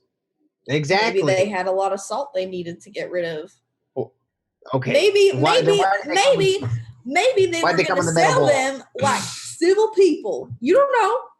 Maybe their whole every pirate job. that I've ever Wait, the ball came with the gun? A ball? I just called it a gun. A ball came with the crossbow? That doesn't make sense. Crossbow. The ball came with the thingy, okay? So it's got a little I don't like this slingshot that I have also shoots balls. It just shoots little balls. So you think it shoots balls. But it doesn't have a drawstring. I don't understand. It doesn't. That's why we need to find somebody who can tell us what we're doing. I feel like you guys got one part of it, and you guys missed a crate with the other part. It doesn't look. I think it's neat. I'm pretty sure it's a salt shaker. I mean, I think it's kind of neat. I just think it's kind of pointless. I want to go eat some berries. What? Why are you still on this berry thing? You just wait till we all wake up. I've got some food. Are you hungry, Monolith? I can make you something. I specifically want berries. What are you trying to do outside, Monolith? Why don't you be straight with us? I haven't had a berry in like months. All right. Can we get a berry when we get to town, please? Monolith. What town? When we get after we kill the bandits, get our shit back and leave this place forever. This kind of conversation thread goes on and on and on to the point where it's almost impossible to imagine what in the world is allowing your party members to sleep through all this. But they managed to. They managed to get 8 full hours of sleep. And at 4 o'clock, when you started to drift off and you began your games of Uno, I'm sorry, Go fishing. Yeah. And you began your conversations about salt shakers, all of that segues from 4 in the afternoon until about midnight when 8 hours passes.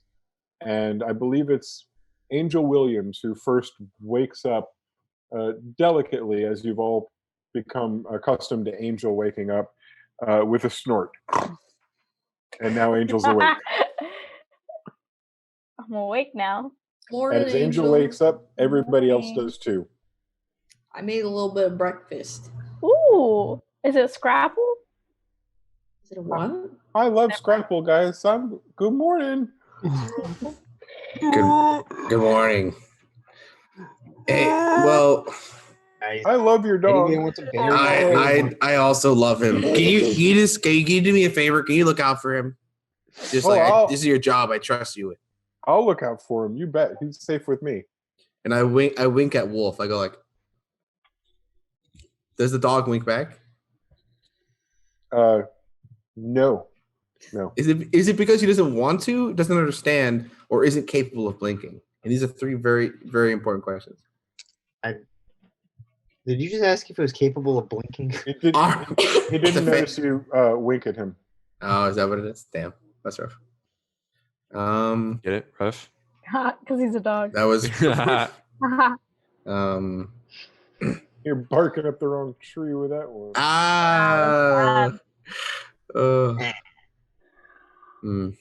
So what's the plan? Well, if you ask me, and I know you'd want to because I'm so. Well, I just did, so yeah. Yeah, that makes a lot of I sense. think they literally just asked. Okay, all right, I get it. All right, okay. Zeph's an idiot. Haha, real funny. Or Don, Can we push get- that can we long, long sleep, long rest button. Angel, you pushed it last time, so you're still pushed. Short rest for the rest of you. You got your druidic spells back if you. No, I don't. But I meant warlock. I got my warlock stuff back because that's what I warlock B, baby. And you are now just inside the waterfall. When you went to sleep, light shone through the water. Now, darkness, and you're surrounded in it.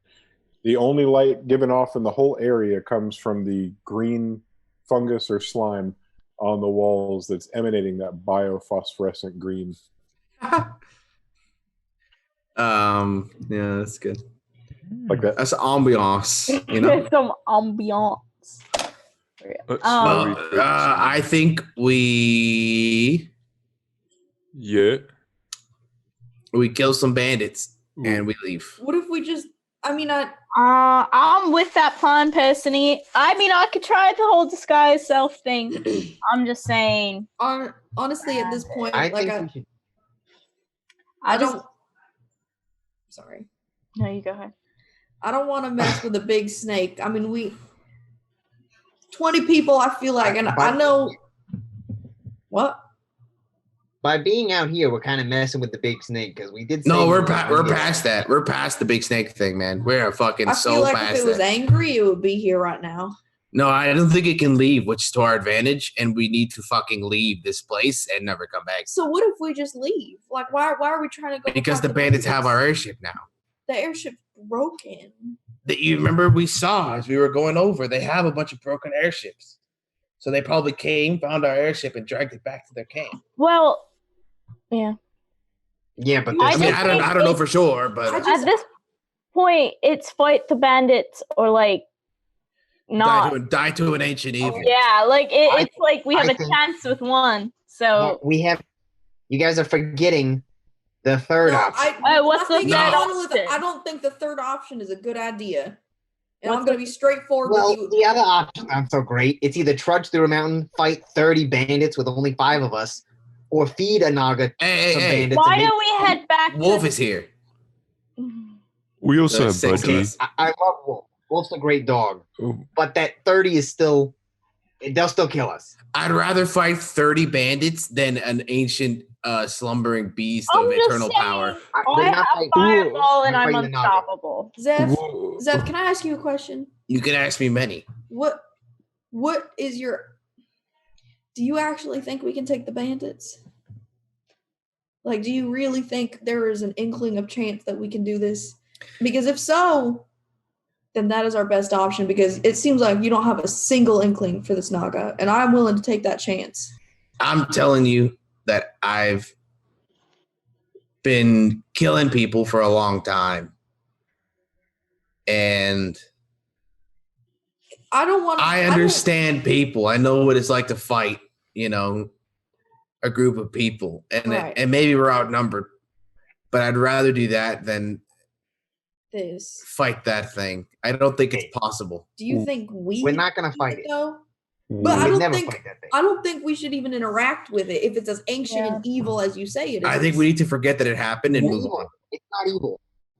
But it's ancient. It's got wisdom far beyond any of us have ever seen. It said that. It explicitly said exactly. It said, I've got ancient wisdom and shit. Like, that's the kind of shit it was saying. Exactly. Okay. Give us that ancient wisdom, Yeah, okay, You know what? Angel's right. People do burn way easier than ancient wisdom does. There's a monster? Where's the monster? There's no monster, Jill. It's okay. Oh, it's funny. Jill, it's okay. There's no monster. It's okay. Why do you keep saying 30 bandits? Why? How many is it, buddy?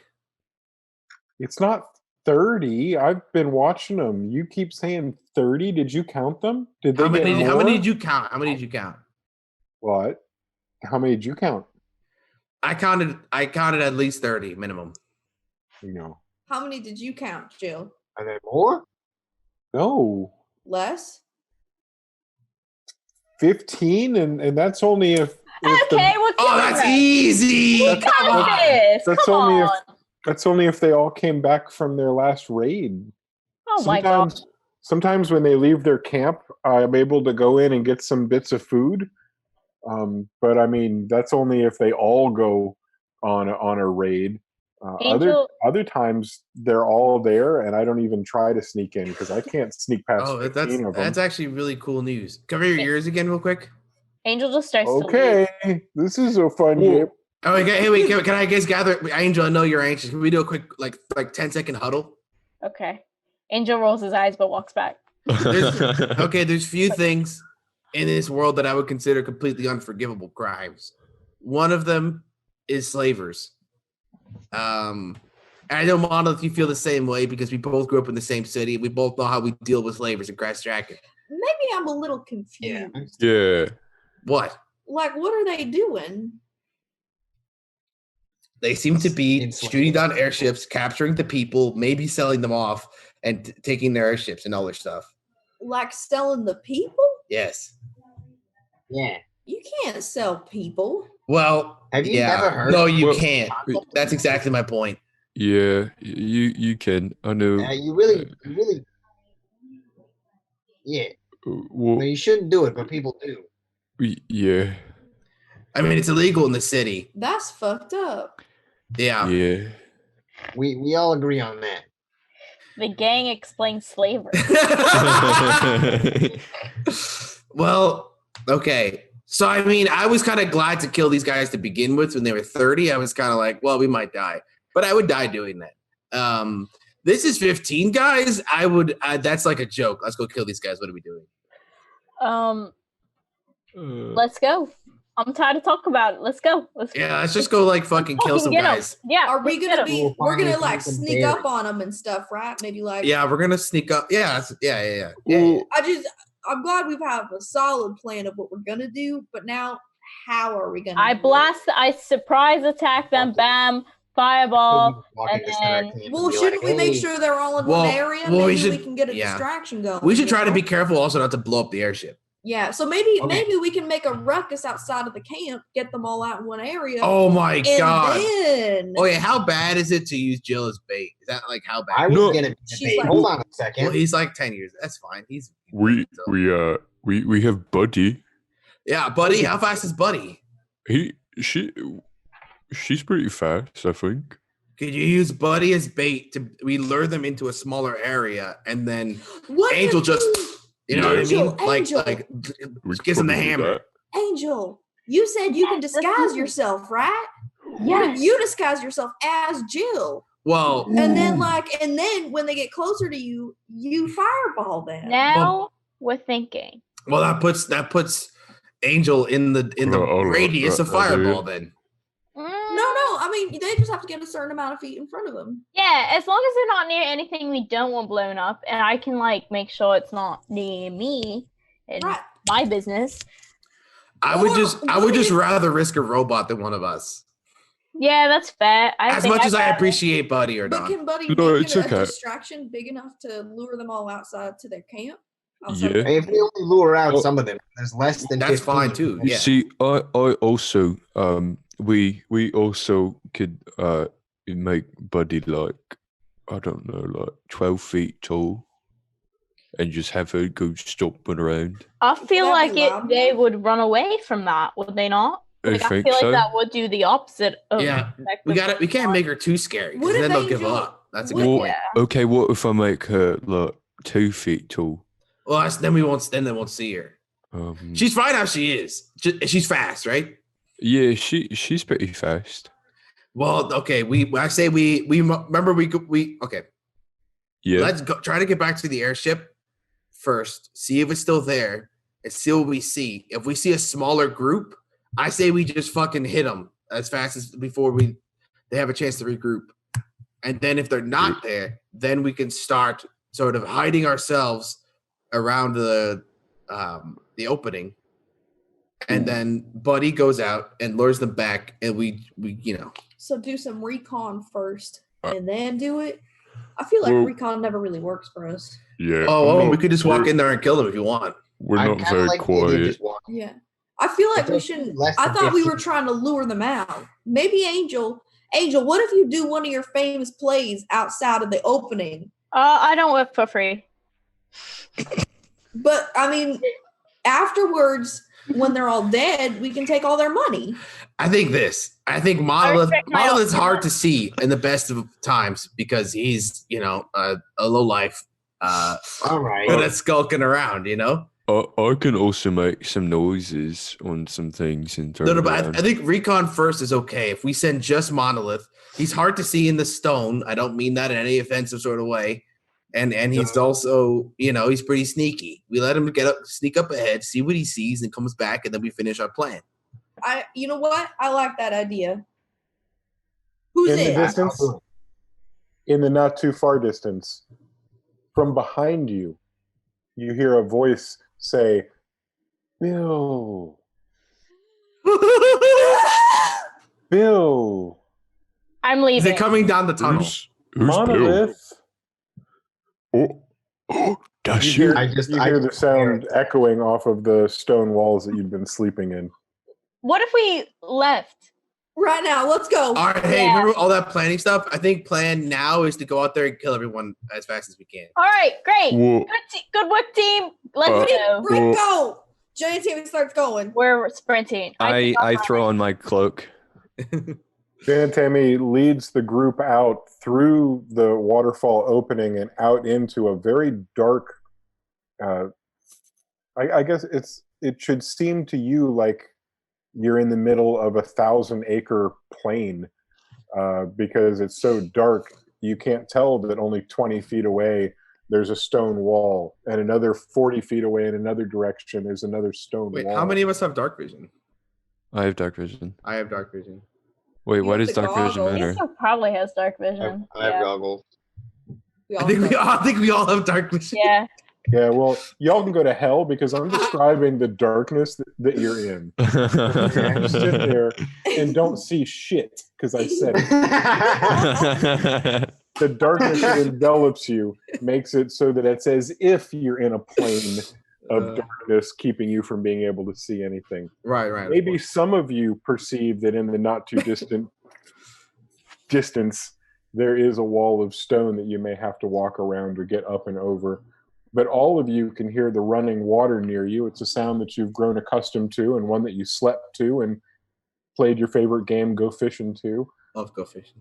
Absolutely. But now that you're outside on the other side, able to look up and see the twinkling stars of midnight, you're also able to take in the fact that around you, you hear nothing and you see nothing at first glance. I'd get a perception roll from all of you, though.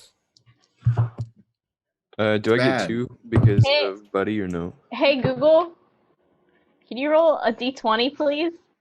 Jason. Just the one. Okay. Erdon. Got it. I got a Okay. 10. I got I'll a start with 10. 16. 30-20. You add anything to that, Kayla? Oh, you are so right. Which one is it? I got a dirty 20 as well. Perception. 30, Oh my god, yeah. Hold on, I add a lot. Nice. Today, Kayla forgets to play D&D. I keep forgetting that I'm like completely off screen. Is there any way you can just scoot 2 seconds that way? Scoot 2 seconds that way. Okay, I've been saying this since I was born. Everybody just stop making fun of me. You can take a tub later. Ah!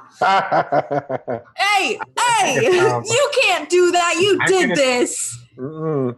I'm going to walk 10 seconds that way and take a tub. Who am I? I'm gonna take a second. Wait. I'm gonna walk. Taste sick. What? Why am I stuck in that accent? I'm just talking it. What's that accent? I was trying to make fun of Parker and call her a country bumpkin, but I'm like fucking. I wish I could. You're like kind of Verdun. That accent. You don't know who I am. You don't know where I grew up. You don't know what I am. Fuck you. Yeah, we were not. We were not country bumpkins. Just because you grew up near cows and corn doesn't mean that you are of the country. I just sat on some bays of hail occasionally. Fuck you. Wow, Yeah, I've because I'm never gonna walk related. 10 seconds that way, and I'm gonna take me a tub. It's real relaxing. It is real relaxing. Who am I right now? Because I'm walking 10 seconds that way. I'm taking a tub. I think you're Parker Gillette. $500. Yeah! Ah, I'm a ding, ding, ding. I'm just trying to live. I'm sorry, there's a Naga behind us. Can we please? I believe that Angel was giving me that 17. final number, 17. So it was the dirty 20 of Monolith and the dirty 20 of Erdon, which are the two individuals that noticed that there really is nobody in this clearing. It's just you. There's not a soul around. And so we continue back towards the airship. Running. Well, walking. I'm trying to like keep us like a little bit quiet. Like a little bit. Stealthily running. Moving quickly while also maintaining. Fast walking. The party Quietly divides sprinting. into two groups. One of them sprinting and the other moseying. Both groups headed directly towards where you'd left the airship. You specifically had moved it into somewhat of a hiding place, hoping to keep it hidden from the approaching bandits. Hopefully. And apparently it works, because when you approach it, you see that not only has it not been touched or gone through, you're not able to see any evidence at all that had been found while you were in that hidden city, in that lost city. And there's no banditos? Your same perception is revealing none. Jana Tammy is kind of towards the back of the group now that they're out, and just keeping an eye fucking behind them. Our last investigation revealed it would take a couple days to fix this, right? Remember correctly? Or at least like 12 hours, was it? The amount of time was because of what you had available to you. With no extra gear and no extra tools, you guys could manage to fix this here out in the woods by yourself.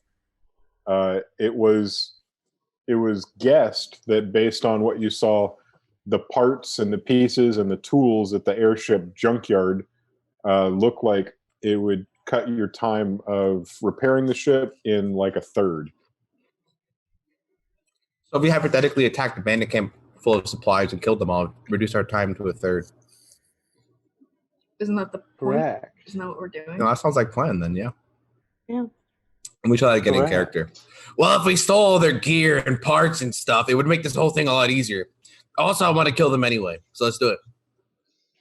Oh, so are we doing the distraction thing first? Yeah, at this point, I think it seems like the smart thing. Or do we want Monolith to sort of sneak out ahead first just to check it, take a look? I don't I know. can Are you go, I asking can me? go sneaking. I'm asking Monolith if he wants to. Yeah, I'll go sneaking. I'll be real quick and very sneaky. Yeah, Well- go quick and let's make it quick. We can position ourselves up in the entrance. Get ready. Yeah, let's try to hide ourselves around this because it's like a straight narrow path right through the mountain. Yes, and for you to get from where you left the ship back to where those bandits were originally, where the small village has their giant net set up for catching airships, it's going to take you about 40 minutes to an hour to walk back all the way. And Was to that get far away? situated. Oh wow! We did get away because of our cool dragon. I guess I just forgot that it was that. Oh, maybe we should probably get a little bit closer then. Wait. Oh, Yeah, never mind. you are. I'm walking you there right now. That's what's happening. Okay. You guys have left the airship behind you, and through the darkness, you've walked all the way back to that village. And now that you're within spitting distance of it, I believe what I heard is that Monolith has agreed to walk into the village and scope things out. Is that what's happening? Sneakily. Yeah. If you do that, whenever you leave, I will hand you a small platinum ring, and then I'm going to cast Warding Bond on you. Oh. What does that do? It gives you +1 to AC and saving throws. You have resistance to all damage. And then whenever you take damage, I take the same amount of damage. Hey yo, That's that's teamwork. wild. Which finger are you wearing it on?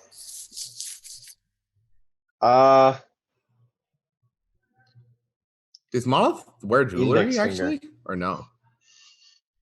All right, Monolith's got it on. I don't think he has any rings. Right hand, index finger, platinum ring, Jason judging which finger to cut off. and now you are headed into the camp. What's your walk me through this process? I'm gonna cast Pass Without a Trace. You are in the mountains. And then roll my stealth check. You're already in your preferred terrain. Sneak. And let's go ahead and roll your stealth roll. I do want to say that currently, with Pass Without a Trace active, my bonus is +20. So That's really funny. That's so funny. Yeah. I'm gonna It's roll disgusting. Hope you get like a 40. Roll it. That'd be sick. an 11, so I have 31 stealth. I wonder if anybody sees you.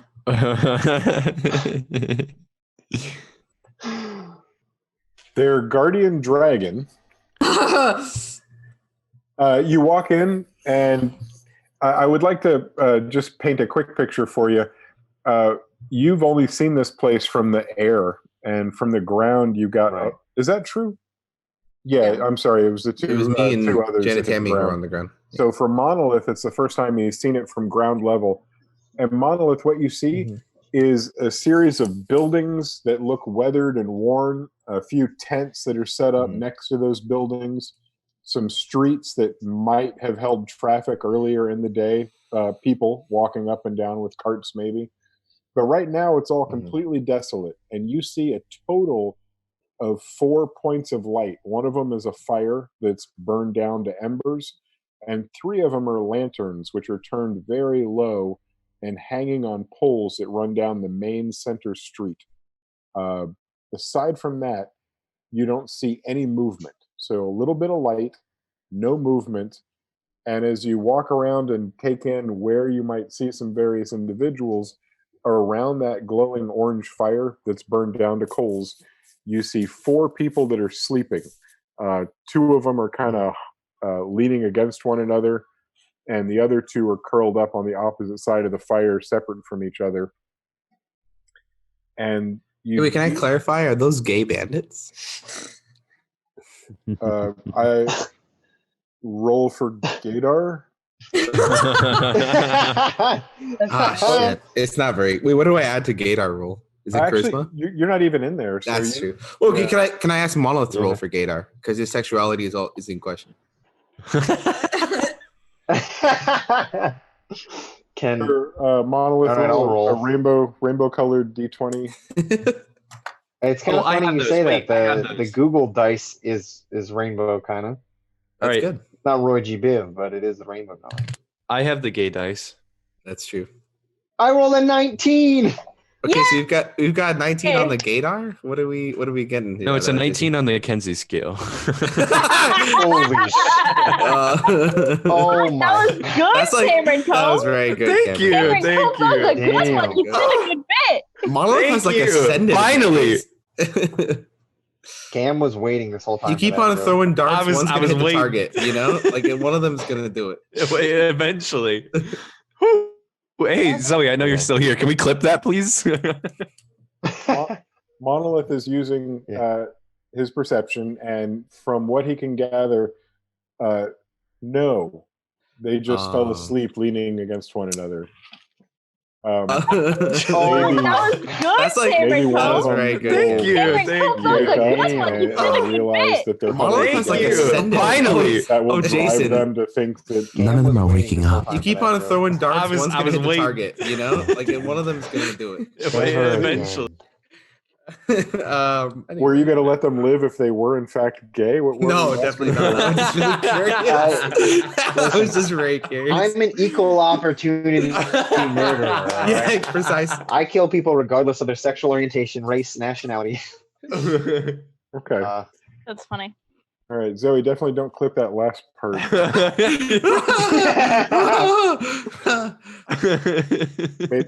Everything got a little uncomfortable there.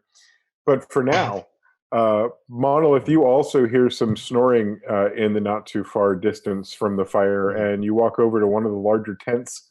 You look inside, and you see row after row of bedroll, and in there you see, of the 10 bedrolls, you see 8 of them are occupied, and 2 of them are empty.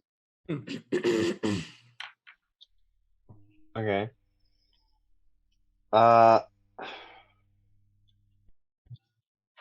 I'm not sure if there's anything I can do with these guys.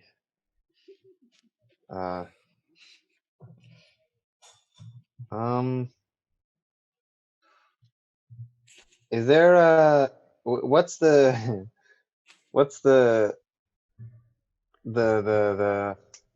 Throw a grenade. what happens if I stab someone while they're asleep? Fucking You crit.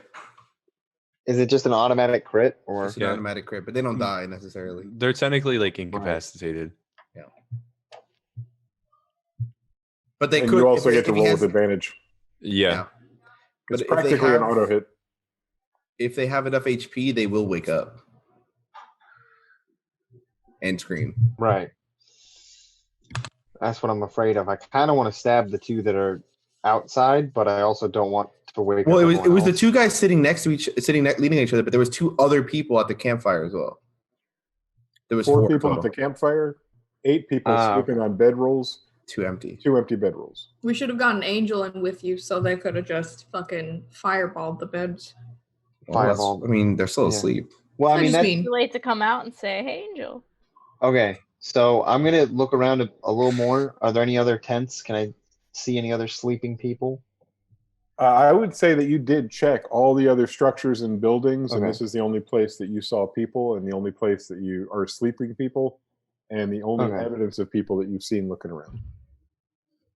All right, then I'm gonna head back to the group, and I'm gonna tell Angel specifically and be like, "All right, guys, I saw 4 people at a fire. Wait, so are you telling everybody or just Angel? Yeah, everybody. I Oh. mean, I'm assuming you're all together, but I'm focused. I'm looking at Angel. Okay. Hey, let me stop you right there. I made a mistake. You have an opportunity to find something that I didn't give you a chance to find. So you are specifically looking around and investigating. So that's a roll you get to make. Oh, so good at And you get to find the ancient Naga guarding this area. Oh no! I rolled a 17 minus 1, so I got 16. Oh. That's not bad at all. There's Don't lose that. There's a tower in the center of the building. I'm sorry, in the center of the settlement. And you'd already seen this, and I didn't go over it again because it was covered in the last time we were here. But there are 4 big poles at the 4 corners of this village, and each of the poles seems to go up 50 feet or higher. And it's attached to these poles that you can look up and see that same net that you guys were seated on before. So there's a net up there that looks like the kind of thing that acrobats might fall on if they were falling off their trapezes. And in the center, there's this extra tall one. And in this structure, you see a flicker of movement. You don't hear anything, but you see a flicker of movement up near the top. So there's the 4 poles at the 4 corners of the settlement. So is the middle one kind of like a crow's nest? A little bit. It's more like one of the fire spotting towers that you'd see put up by the forestry department. Okay. Okay. Right. Okay, I want to sneak up that tower. You're already sneaking so well, I'm not going to make you roll anything at all. You sneak up the close to 60 feet before you get to the bottom portion of a hut that's near the top, the structure at the top. Yeah. And from here, you're able to work your way up and around and get a close view of what's inside. And from there, you do see 3 folks that are awake, and they're whispering to one another and looking over the top of the structure that they're in. So it's like they're peering down and over. And they apparently didn't see you at all walking around down there, and they didn't hear you at all coming up the tower to where they are. Are we able to see him from there, from where we are? He was so incredibly stealthy, you can't see anything at all. Okay. Okay. So 3 people in the tower, 8 people in the tent, 4 people at the campfire. That's more than 15. That's more than 15. I mean, he's a kid. Is it? That's exactly 15. 8 and 4 and 3. I'm pretty sure. Yeah. Yeah. What are you talking about, Mono? That's exactly 15. Hey, don't you start you try to backtrack. So okay. So now that I've seen them, we're gonna go back to the gang. I'm gonna tell all of them, but I'm gonna kind of focus on Angel because I'm gonna be like, all right. So there's a tent with 8 guys sleeping, a campfire with 4 guys sleeping, and then a tower with 3 awake people that are kind of like watching out. And Angel, I think the best plan of action currently is if you come with me, because who's to say that Angel can sneak as well as you past those guys in the tower? What if they see? Pretty sneaky. That's the thing. Hold on. Okay, I wasn't done. I'm just asking. I'm not saying it's a bad idea. My ability allows people near me to be a bit sneakier. It's kind of my Earth Genasi trait, you know? But didn't you already use it just then? Can you do it again? Yeah, but it lasts for a while. Oh, okay. Not just a one-time use. Oh, Grant, the warding bond lasts an hour, by the way. Okay. So I think so does. Try to mess with that a trace. Yeah, so then we should all go, right? And then like maybe Angel focuses we could on all the go. sleeping guys, and then the rest of us focus on the other sleeping guys. Oh, and then what about the guys in the tower? They're kind of the most active threat. Well, I mean, is it because that they're but well, what I think the best idea is for Angel to cast Fireball on the tent of people, the tent of sleeping people. Right. And then for like 2 of us to go up and attack the 3 people in the. But if we're not near you, we're not sneaky. And there's no way in fuck where I'm climbing up a ladder without those guys hearing me do it. I'll do it. They might have to come down after we blow up the 8 people in the tent. What if I turn into a mouse and then I go all the way up there and then I turn into me and I. You want to fight 3 guys by yourself? I can go up with Janet Tammy. But and then Angel's not going to be sneaky. I really. Okay, here's the plan. I think I can handle myself. We all sneak in. Once I leave, you stop moving. You cast Fireball, and then sneakiness doesn't matter anymore because we just blew something up. And then we go buck wild. We go buck wild. I think it's okay. Yeah, I think it's fine. I'm not very quiet though. It's okay. I can listen to that armor from here. Yeah. Stay very close. Yeah. Oh, okay. So once we get there, I'm gonna turn into a mouse. Yeah. And then I'm gonna get go up to the top of the tower. Yeah, somebody needs to get. Well, I guess the signal will be Fireball. Yeah. Yeah, it'll be. I really don't want you to go up there by yourself and fight 3 guys. I'm gonna go up there. I'm gonna go up there with Janet Tammy. Well, that's a terrible idea. Why? No. Because if you guys don't move, we don't gotta worry about you being stealthy. Yeah, but probably the more important part of this plan is trying to get all the majority of the guys dead. Yeah, not exactly. with us, then we can't do that. So, that is the most important part. I think I can at least keep them occupied, and then I can go down. Janet Tammy and I will be at the top of the tower. While you guys are positioned outside the tent. Hold on. But hold on. Positioned outside the tent, not moving, so that you're quiet.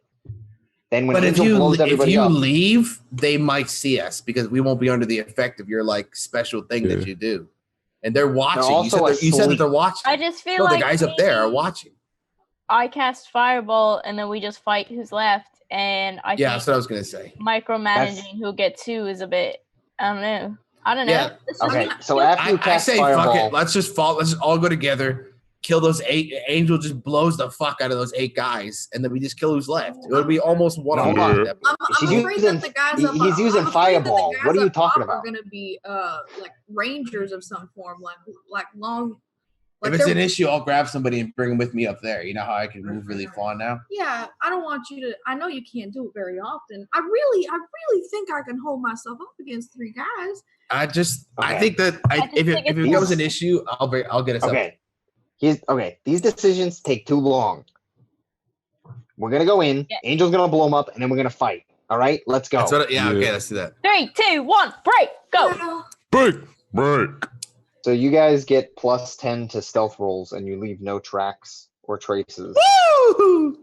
Those are only people that stay within 30 feet of you. So are you guys walking in as a group? Yeah. Yes. All right, then let's just go ahead and for the hell of it, roll a stealth roll. But before you roll the die, don't roll it. Hold it in your hand. Okay, good thing I didn't roll it yet. Don't say anything to Google. I'm cooking it. Tell me where in the village each of you is going. We're all going together. We're all going together to the tent, the big tent. Big tent first, the whole group. And then when the fireball is fired, I think Janet, Tammy, and I are going to the tower. I think we'll figure that out after. We'll figure out. We'll play it by ear. You know. Okay, stealth rolls.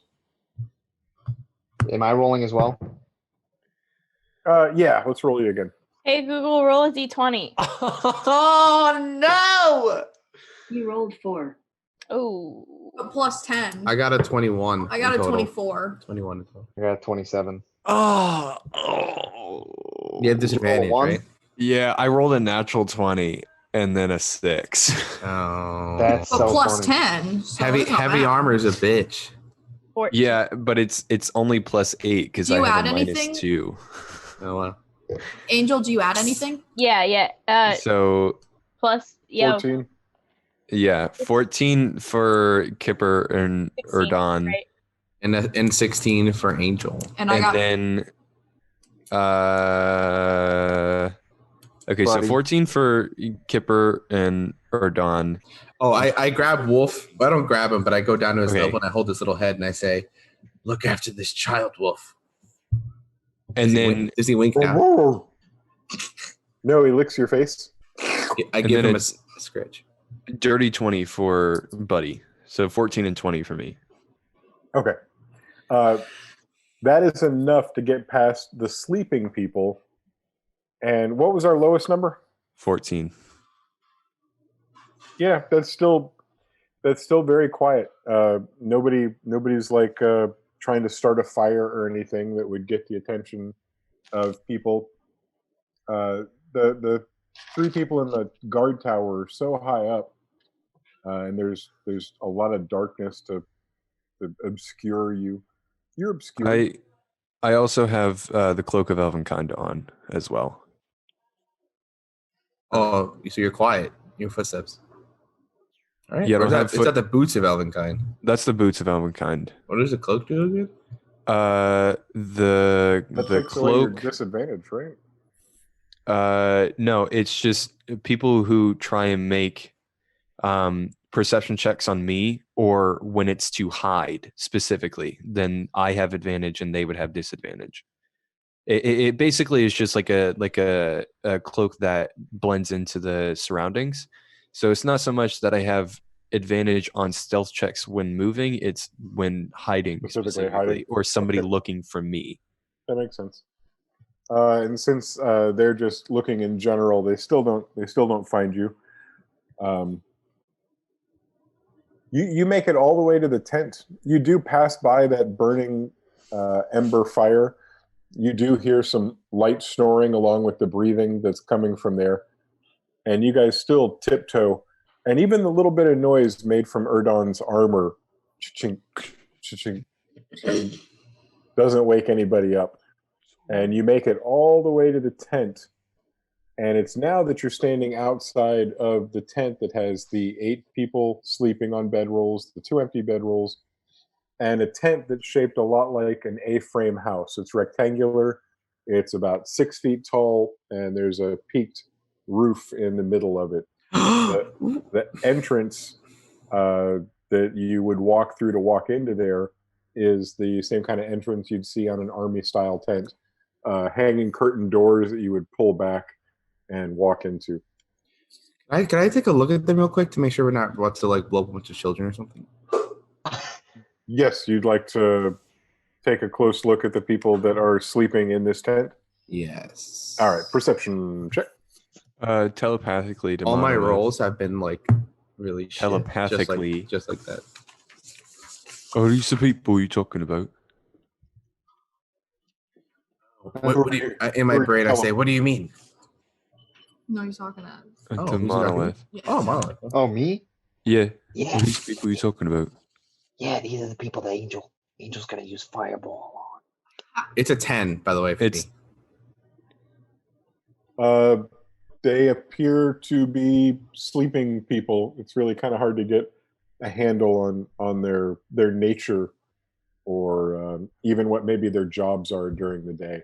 But I don't have like detect. You're able to tell that they are not like they're not Jill's age and size. They're probably not children, so I think we're good to go. How far away is the Angel. ladder or whatever to get up to the tower from where we are standing? About 4 arms. About, 4 little fists. About 50 feet. 50 or 60 Okay. feet. Janet Tammy's just gonna stand back about she's gonna get 20 feet away from it. 20 feet away from the tent? The ladder. She wants to get closer to the ladder. Wait, when you start walking down, I'm like, wait, I can't bring you up there with me. If you move closer, you have to be next to me. Wait, hold on. Telepathically? Oh. Sorry. I No, need you're good. clarification because I'm stupid and I'm sorry. Oh. Okay. Angel's outside the tent. Right. Everyone's outside the tent. Yes. Uh-huh. You want to go inside the tent. No. The ladder's outside the tent. Yes. The ladder goes up the tower, which is about 60 feet away, and it sounds like Janet Okay. Tammy's trying to walk towards the ladder, which is also away from the tent. All right. Okay. Telepathically to Zeph. If you take me and get in Erdan up there, we could probably jump down and glide down if we need to. Okay. Yeah. No. Can you in my brain? Can you communicate that to Janet Tammy, please? What? That I'm gonna take you. The two of us are gonna go up. Yeah. I could Just do in that. case. Okay. Telepathically to Janet Tammy. I think Zeph's going to take me up there because I think it might be a little bit easier for me to get down if I need to. Is that all right? Sure. Do I see you gesture upset? Yeah. Okay. I look at Erdan and I'm like, Oh, what? you know, you're speaking mentally to me again. Yeah. Did she seem upset? Like, what was your thoughts? Like, did she seem? I mean, she shrugged. Okay, Erdan, I think I'm just gonna bring her with me. She seems like she really wants this sort of to work out, you know. And I just, you know, she's a kid and she's got, you know, she wants her chance to sort of, you know, show her stuff, you know. Yeah. All right. Okay. Okay. All right. No. Okay. All right. Good. All right. Good chat. Okay. You too. Yeah. Thank you. I love you guys. Oh, I love you too. I love you too. And then I look at Angel and I go, I cast fireball.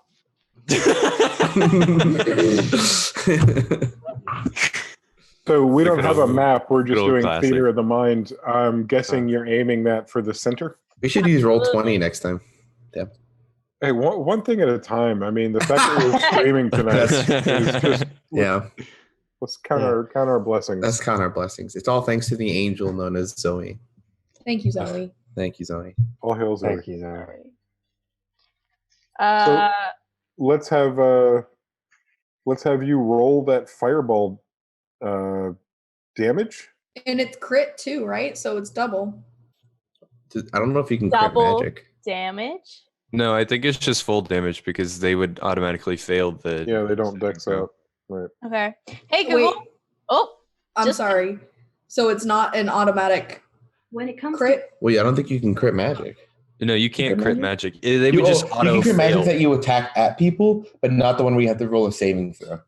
Okay, so You like know. a ranged spell or A something. ranged spell Yeah. attack you could, yeah, Okay. but not on fireball because it's an avoidance. That makes sense. Yeah, so they would just automatically take full damage instead of having to. Because you chance can't to roll take it. half. You can't roll it. Yeah, Exactly, precisely. okay. So Sorry. everybody in this tent is going to take 4d6 of fire damage no matter what. 8d6. Wait, so they take all of it. No. forgot This, You were a big time magic user now. Well, So they don't. They can't avoid it no matter what. They fail this. They fail the saving Okay, roll, but still okay. supposed to roll the damage. guess. Well, I guess I didn't clarify if I was casting at 4th level or or third, or or 3rd. so here's your chance. So here's my chance to clarify, yeah, give them rock on with your bad self. and I feel like I'm gonna only do a 3rd level. what? And keep it safe. You know, I can't complain about that. I personally would do it 4th level, but sure. Well, I would They're do it automatically ninth going to fail level. it. all right. I'm gonna. No, you know what? Fuck you, Cam. I'm gonna do no. Whatever. I'm gonna do it at 3rd because I have some cool 4th level spells I would rather use. Okay. I'd rather save that slot for. Okay. While you guys are not done discussing which magic spell to cast, a couple At of least the you people have that are those sleeping begin to spells. rustle and Wait, move no, and just make some noise. I know I'm just being dramatic right before fireball is cast on these Hey. sleeping people and also encouraging Angel. so you're to just cast narrating their it. last actions. Is this Hey Google, Do it. roll 8d6. You got 1. That's not right. You got It one. understood a d6. Oh, hey Google, roll 8 6-sided dice. Ooh. Oh. You got 26 in total. Does that sound right for 8? Yeah. Yeah, It that sounds sounds like right. you just rolled not good. Yeah, but I mean, it sounds it's right. believable. 8d6. You could always do this instead if you have your laptop open in That front of is you, right? 2 over the I already average did it. roll. So that's Oh, there Yeah, you I go. was gonna Okay, say, just kidding. that was- Sounds great. yeah. Awesome. I lied. Okay. I'm not good at math. Don't ask me questions. I would encourage everybody to not bash on yourselves and say what you're not good at.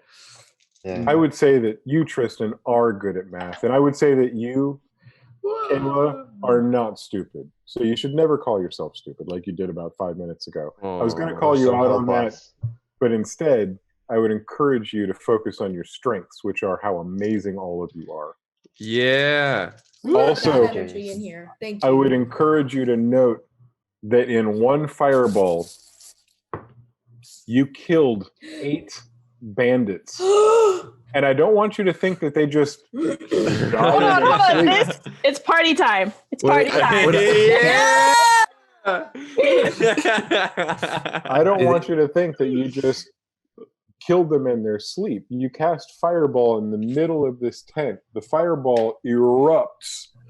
The tent itself is blown back in flamey bits of fabric, and the people inside are woken up briefly on fire, writhing around and screaming from the pain.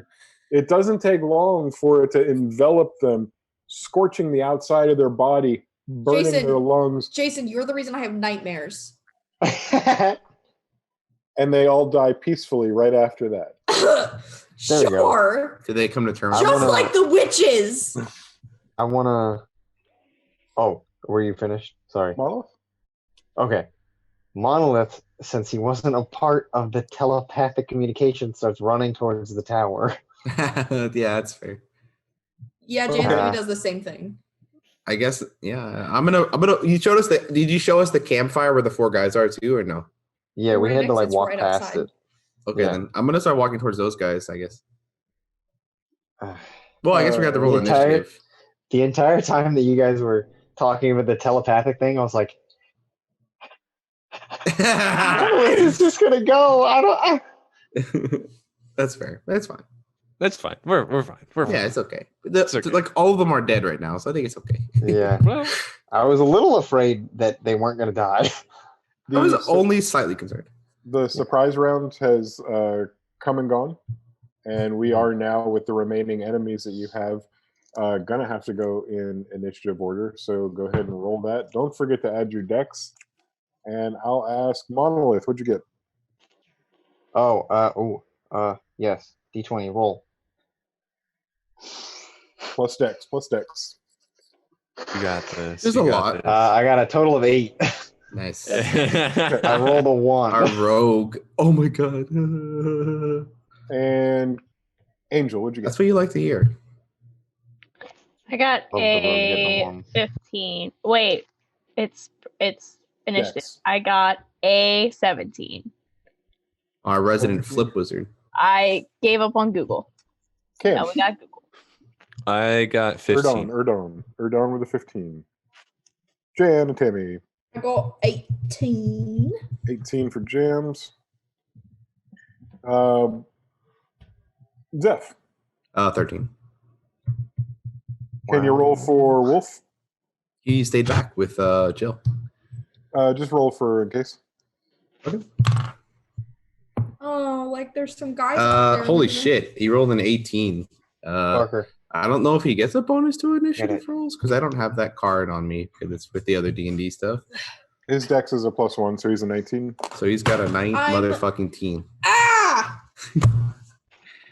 I'm very upset. I don't even know what I did. I know a rogue is the last person to go. Interesting. I'm the only person with a single-digit number. Yep. I rolled a 17 minus 2, so. Oh. Yep. I managed to hit that 1. I would get a -1 at that point. I would have a -1 initiative. Damn.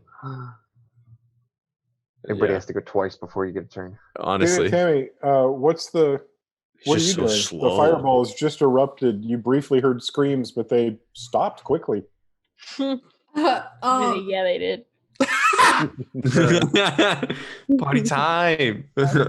So I was about 20 feet away from the ladder, and so I'm going to go up the ladder. I'm going to go towards it and up it. Okay. If you are using your dash action, that'll take you all the way up to touching the bottom of the place where the 3 people are. Or you can stay at the bottom, not having used your dash action, and that would leave you with an action that you could take. Like I would still be on the ladder, right? If I use my dash. At the top of the ladder. Yep. Yeah. Okay. Not on like solid ground. You're either at the bottom or the top, but either way, you're not in the little hut. I am gonna dash. That is my action. That takes you to the top. You're just underneath the little hut where the people are. And I'm gonna say howdy.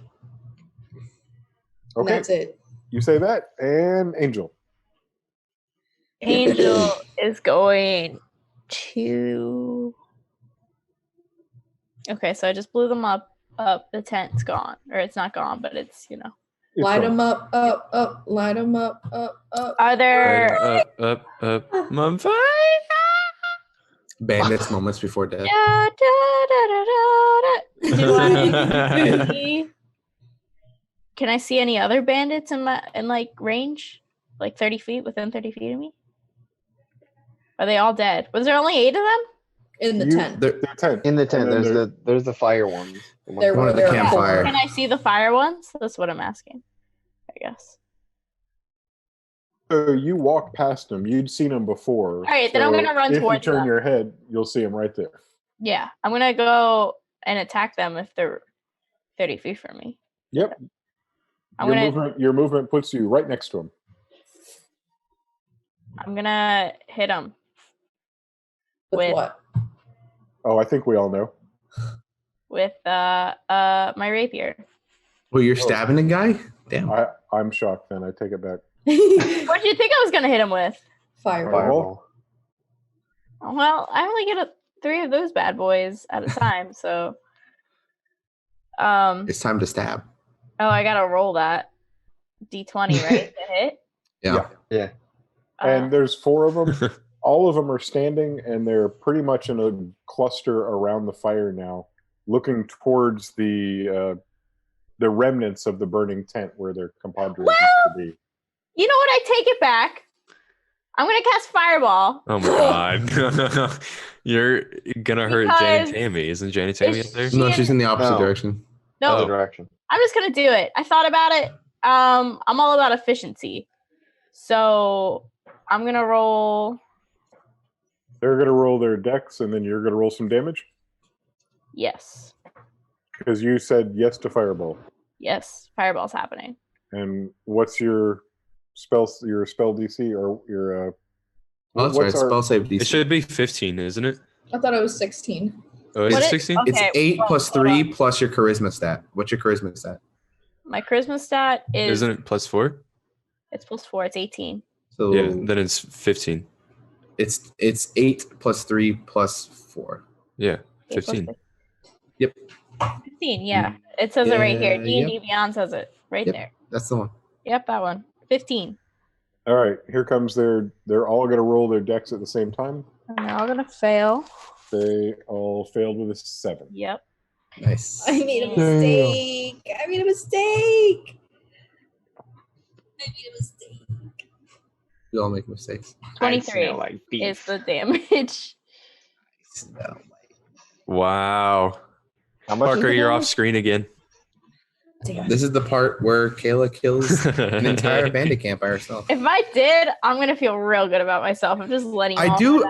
You know, I don't want to be the kind of person who says "I told you so," but when I said we should fight this group of bandits, we could kill them all with ease. Hey, I get that that's what Tristan is saying, but also, can you fuck off, maybe? I'm just saying. All 4 of you centered that fireball directly on the old fire, and we've all seen magical fireballs take off. This one had a little more texture to it because in the swirl of flame, it picked up a lot of the embers that had been left to burn.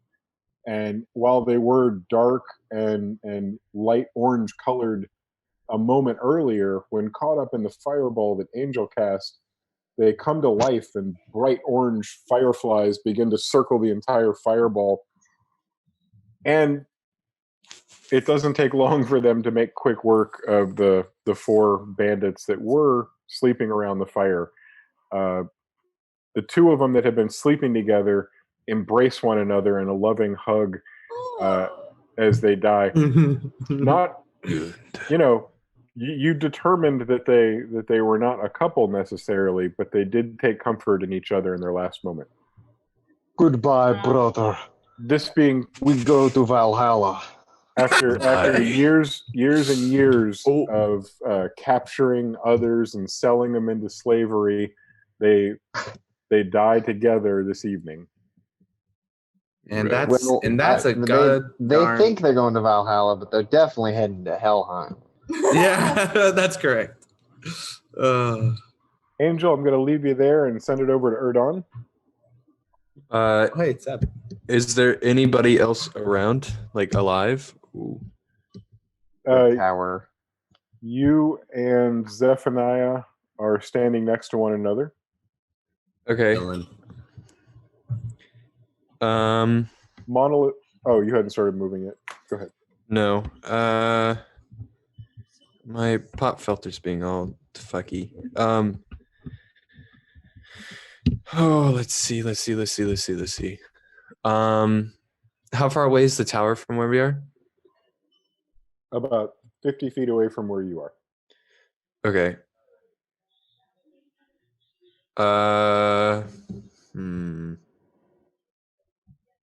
Okay, I'll just double.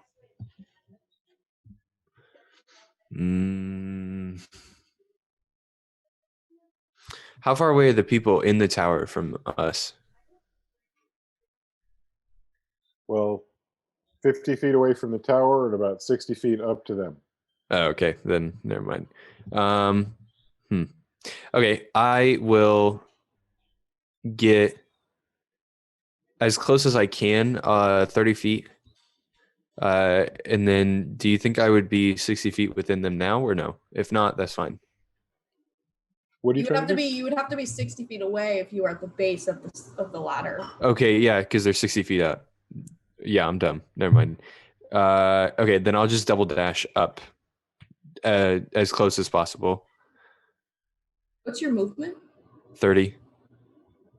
So you'd like just get on the stairs. Yeah, and I'll just wait. I'll wait there. You're either holding an action at the bottom of the stairs or going halfway up. No, my. Oh, okay. I will. Oh.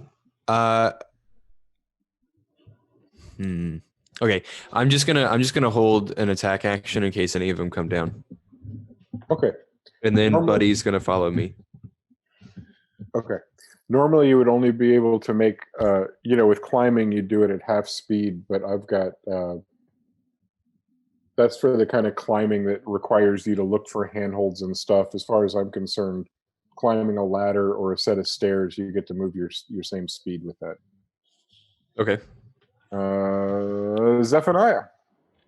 Yeah, follow her, Don and Kipper. That's pretty simple. Are you staying at the base holding an action also? Nope. I'm gonna follow. Oh, I thought you climbed halfway up. No. Oh no, I lied. I'm climbing halfway up. Because wasn't the fireball shot at the tower, right? No, it was shot no, at it was, the tower. no. It was shot At the campfire on the ground. Shot at the campfire. That makes a lot more sense. Then I will climb up the ladder if that's Wait, okay. If not, aren't we still in Crash Draken, guys? Wait. Wait a minute. I thought we're in the Polar North. Am I not Casey? Hold on a second. Hold on. I thought I was at a camp for special children. Where's Spanky? I thought Spanky was Where's Spanky? Oh, wow. Okay, then is it okay if I climb up the ladder or no? Yeah, that doesn't affect a lot. Okay, then I will do that. And then Buddy climbs with you? Yes. Okay. Well, I guess I'm like hanging on to a robot So on this ladder. Erdon and Kipper and Buddy and Zephaniah are just about 3/4 of the way up the ladder. And that takes us to Monolith. Okay. I'm also going to run up the ladder. I don't know how I don't know how y'all are gonna get up the fucking ladder with so many people on the ladder. I can just jump. I'll be fine. I have 2 movements, right? Like I can go 60 feet in total. But I also have a bonus action where I can dash again. Oh yeah, you're a rogue, so 90. Yeah. Yeah. So, yeah. Does that take me to the top? Yep.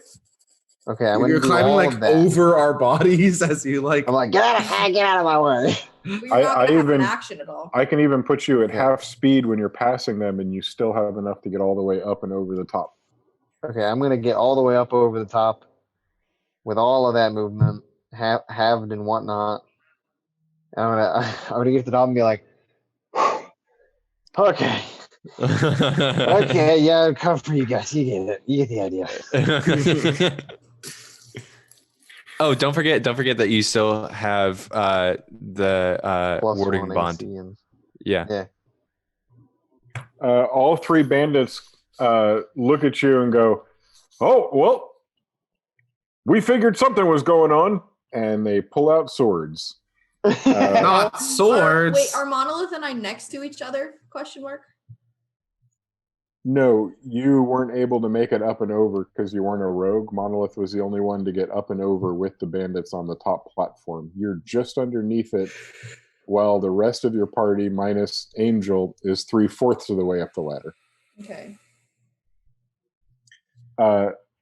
All 3 are going to swing at you, and the first one with their longsword, Monolith, 18. That's my armor class now, so it does beat. Dang. Monolith is the only person who gets injured in this combat. You take 8 points of damage on that first hit. The next one swings at you with a short sword. Okay. 16 misses, right? Yes. And then an 18 just hits again. I was taking 2 shots, and the second one hits. And is that including the +1 AC Yeah. grant? Okay. 18 AC right now. Oh, good job remembering that. I'd forgotten. Yeah. Okay, only 2 points of damage on that. That was bullshit. Okay. And the last one. Oh no! Throws a dagger at you and misses it. You yeah. you take half damage. You're resistant to all damage. But then you also take that damage. Yeah, but I only took 1 damage, so. Well, you take 4 and plus then you 1. take 5 damage. So 5 in total. 5 in total, and that's he half? got hit already. Yeah, that's half. Yeah, half so we of both everything? take 5 damage. Okay. All right, that takes us back up to Jen Tammy. What's bad? Janet Tammy, I'm gonna get up there. Hey y'all, howdy. And then I'm gonna be like, Monolith, I'm sorry. And then I'm gonna cast Ice Knife on the guy in the middle. Why do you hate Monolith? Yeah. I'll use my evasion. So I roll first to see if it hits the guy in the middle. Yep. It probably hits that guy. It's a 17. It's a 17 plus So plus 5. plus 9. Plus Oh wait, no, four. I'm sorry, that's wrong. Plus 5. Actually, it's 8. It's 5 plus 3. Oh, plus 8. It's like a million. So a lot. 17 plus 8. What is that? Not bad. 17 plus 8. It's 15. 25. Sorry. And then that one is sorry, hold on. I don't have any of my real D&D stuff with me right now. You want me to look up the spell? Yeah, Ice Knife. I just need to look at the initial. What's happening? Ice Knife.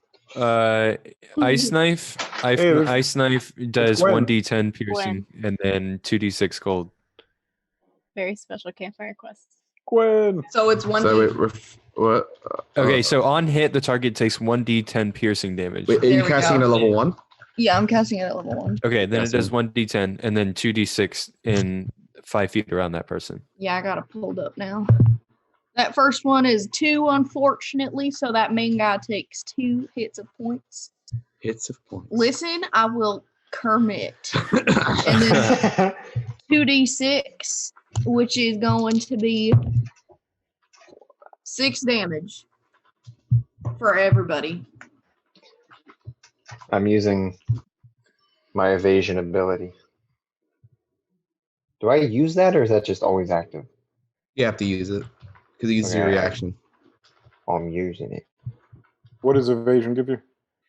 I roll my dex saving throw as normal, but if I succeed, I take no damage. And if I fail, I take half. Did you roll? I got an 18 total.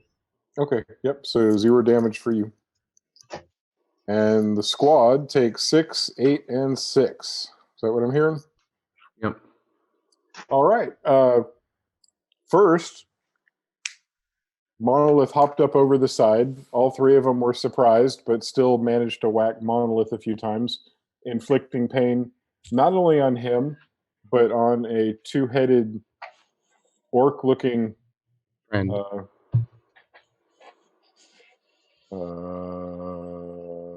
Fellow artificer.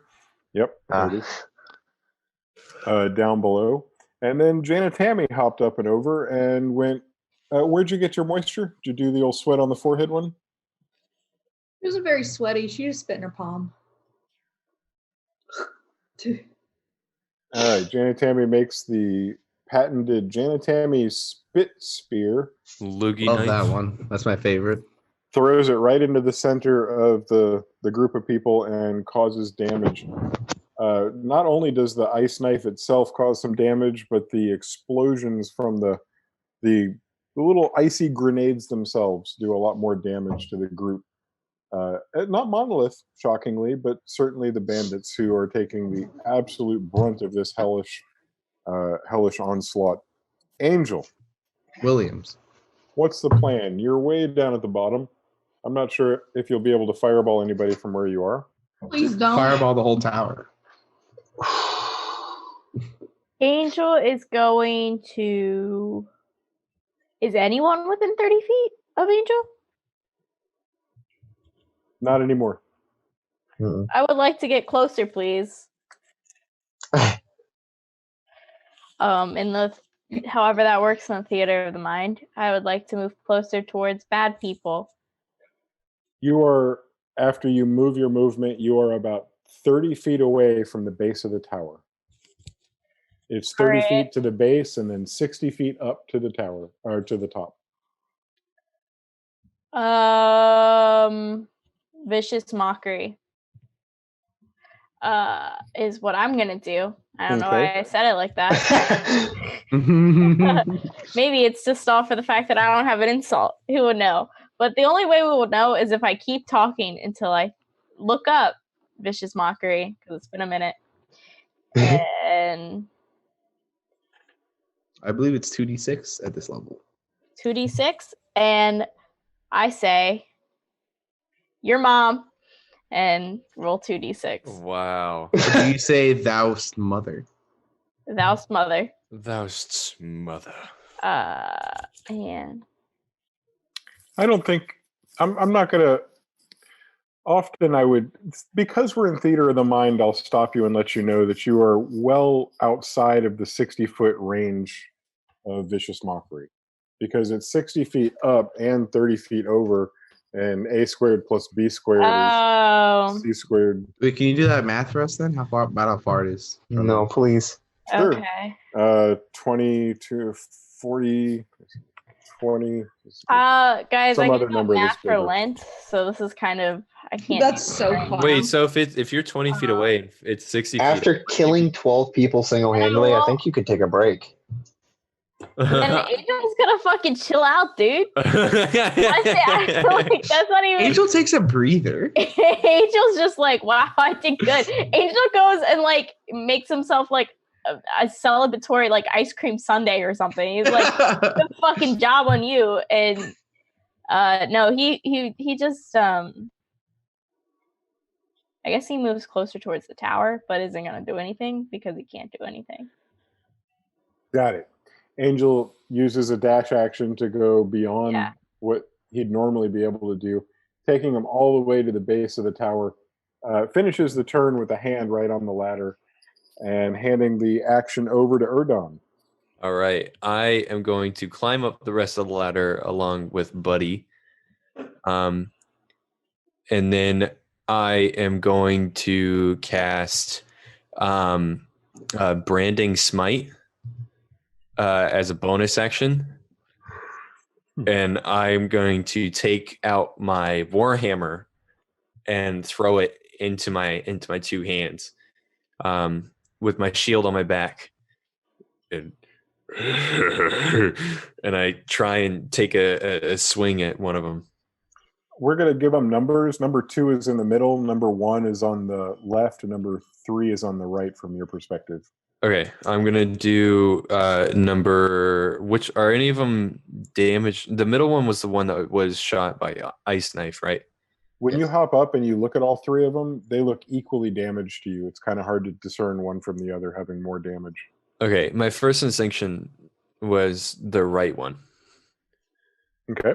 I'll take the right one. Natural 20. Hey. So then I do. It's clobbering time. It's clobbering time. Everybody.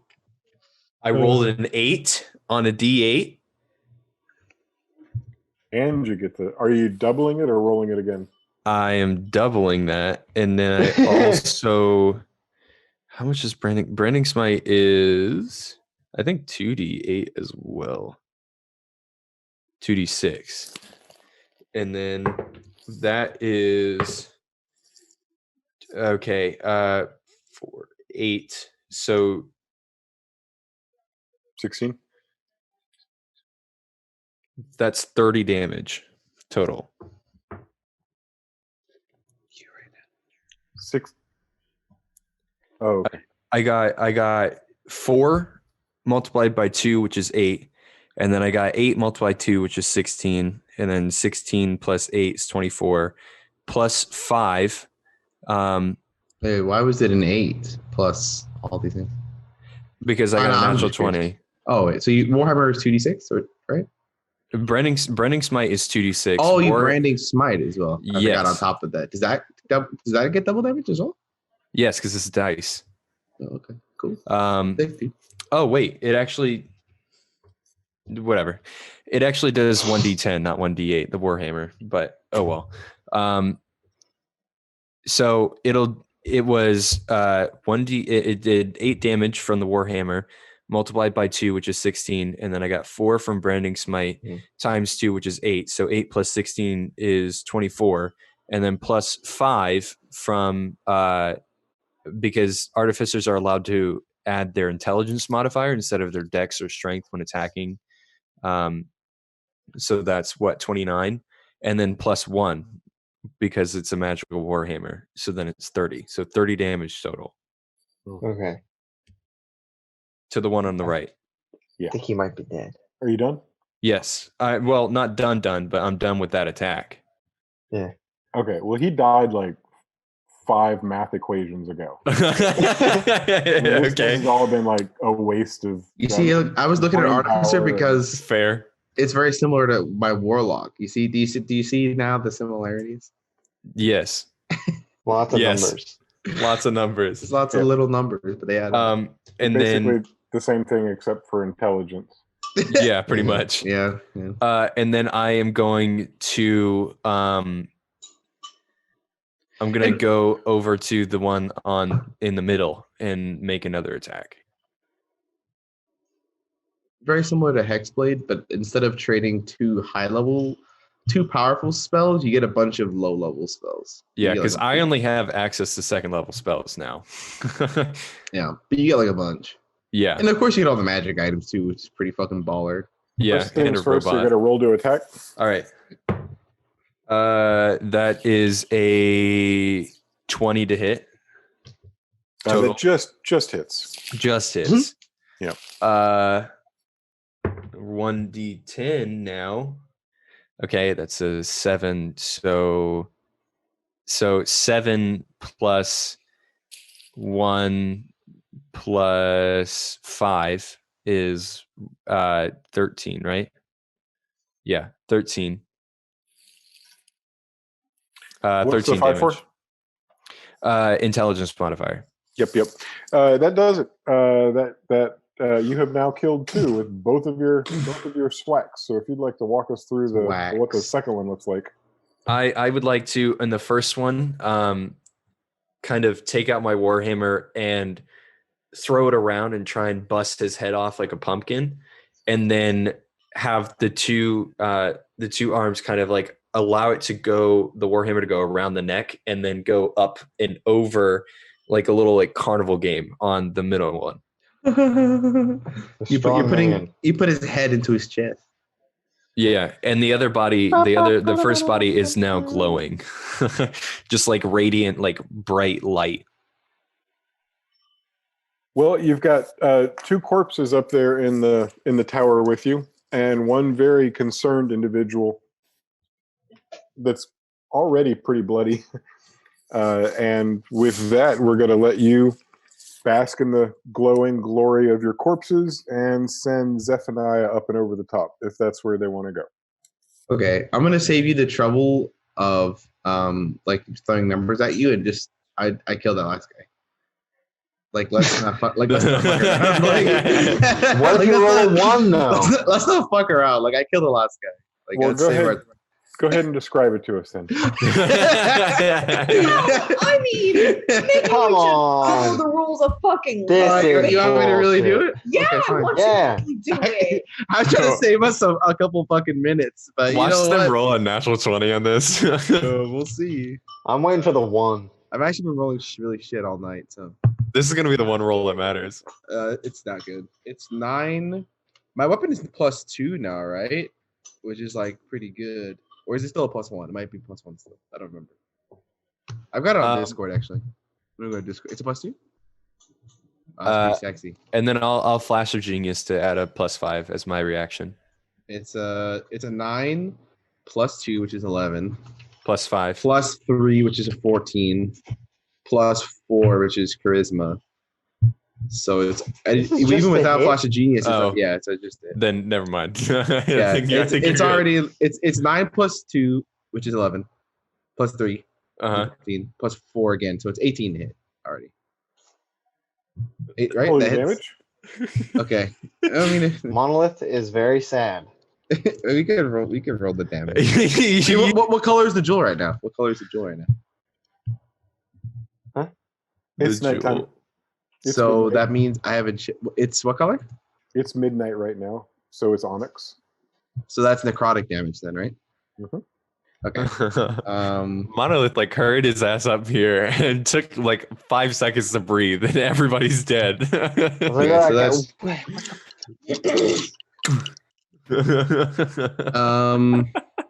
so it's 5 necrotic plus 5, which is 10, plus 2, 12, plus 4, so 14. No, 16, plus another 2. That's 18 because I didn't bother casting it. So 18 points of cleaving damage as I great sword through it.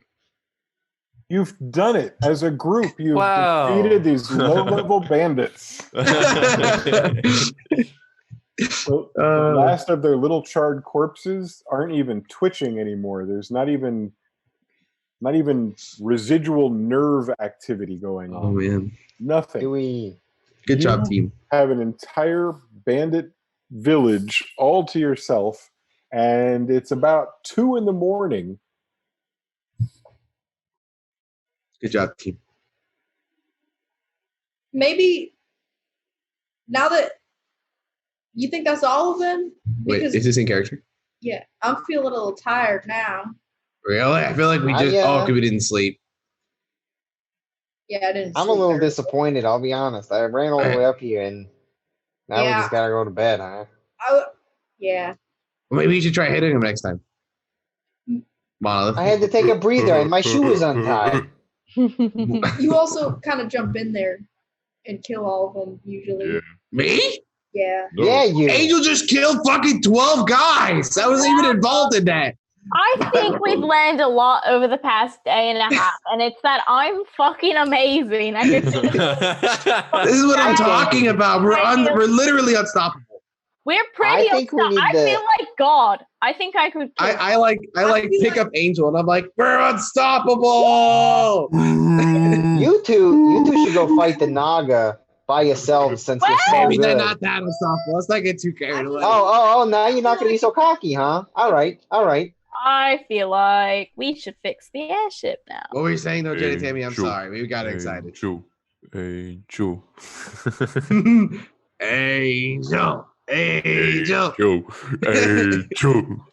All right. Jenny Tammy, I'm sorry. We keep on getting excited. What were you saying? We need to have a group meeting about kill stealing and hogging. Some of us, want to hone our skills. Hey, I wanted to kill some guys too, okay? I didn't think Angel was going to blow the fuck out of every motherfucker we ran across. I mean, I kind of knew, but like... It sounds like Monolith grew up on the mean streets of Crastrakton, which it also sounds like is a lot like the chat in League of Legends. No KSing. Whatever that may mean, there's a lot that has to be done now. You've got an airship that's damaged. You've got a bandit village filled with parts.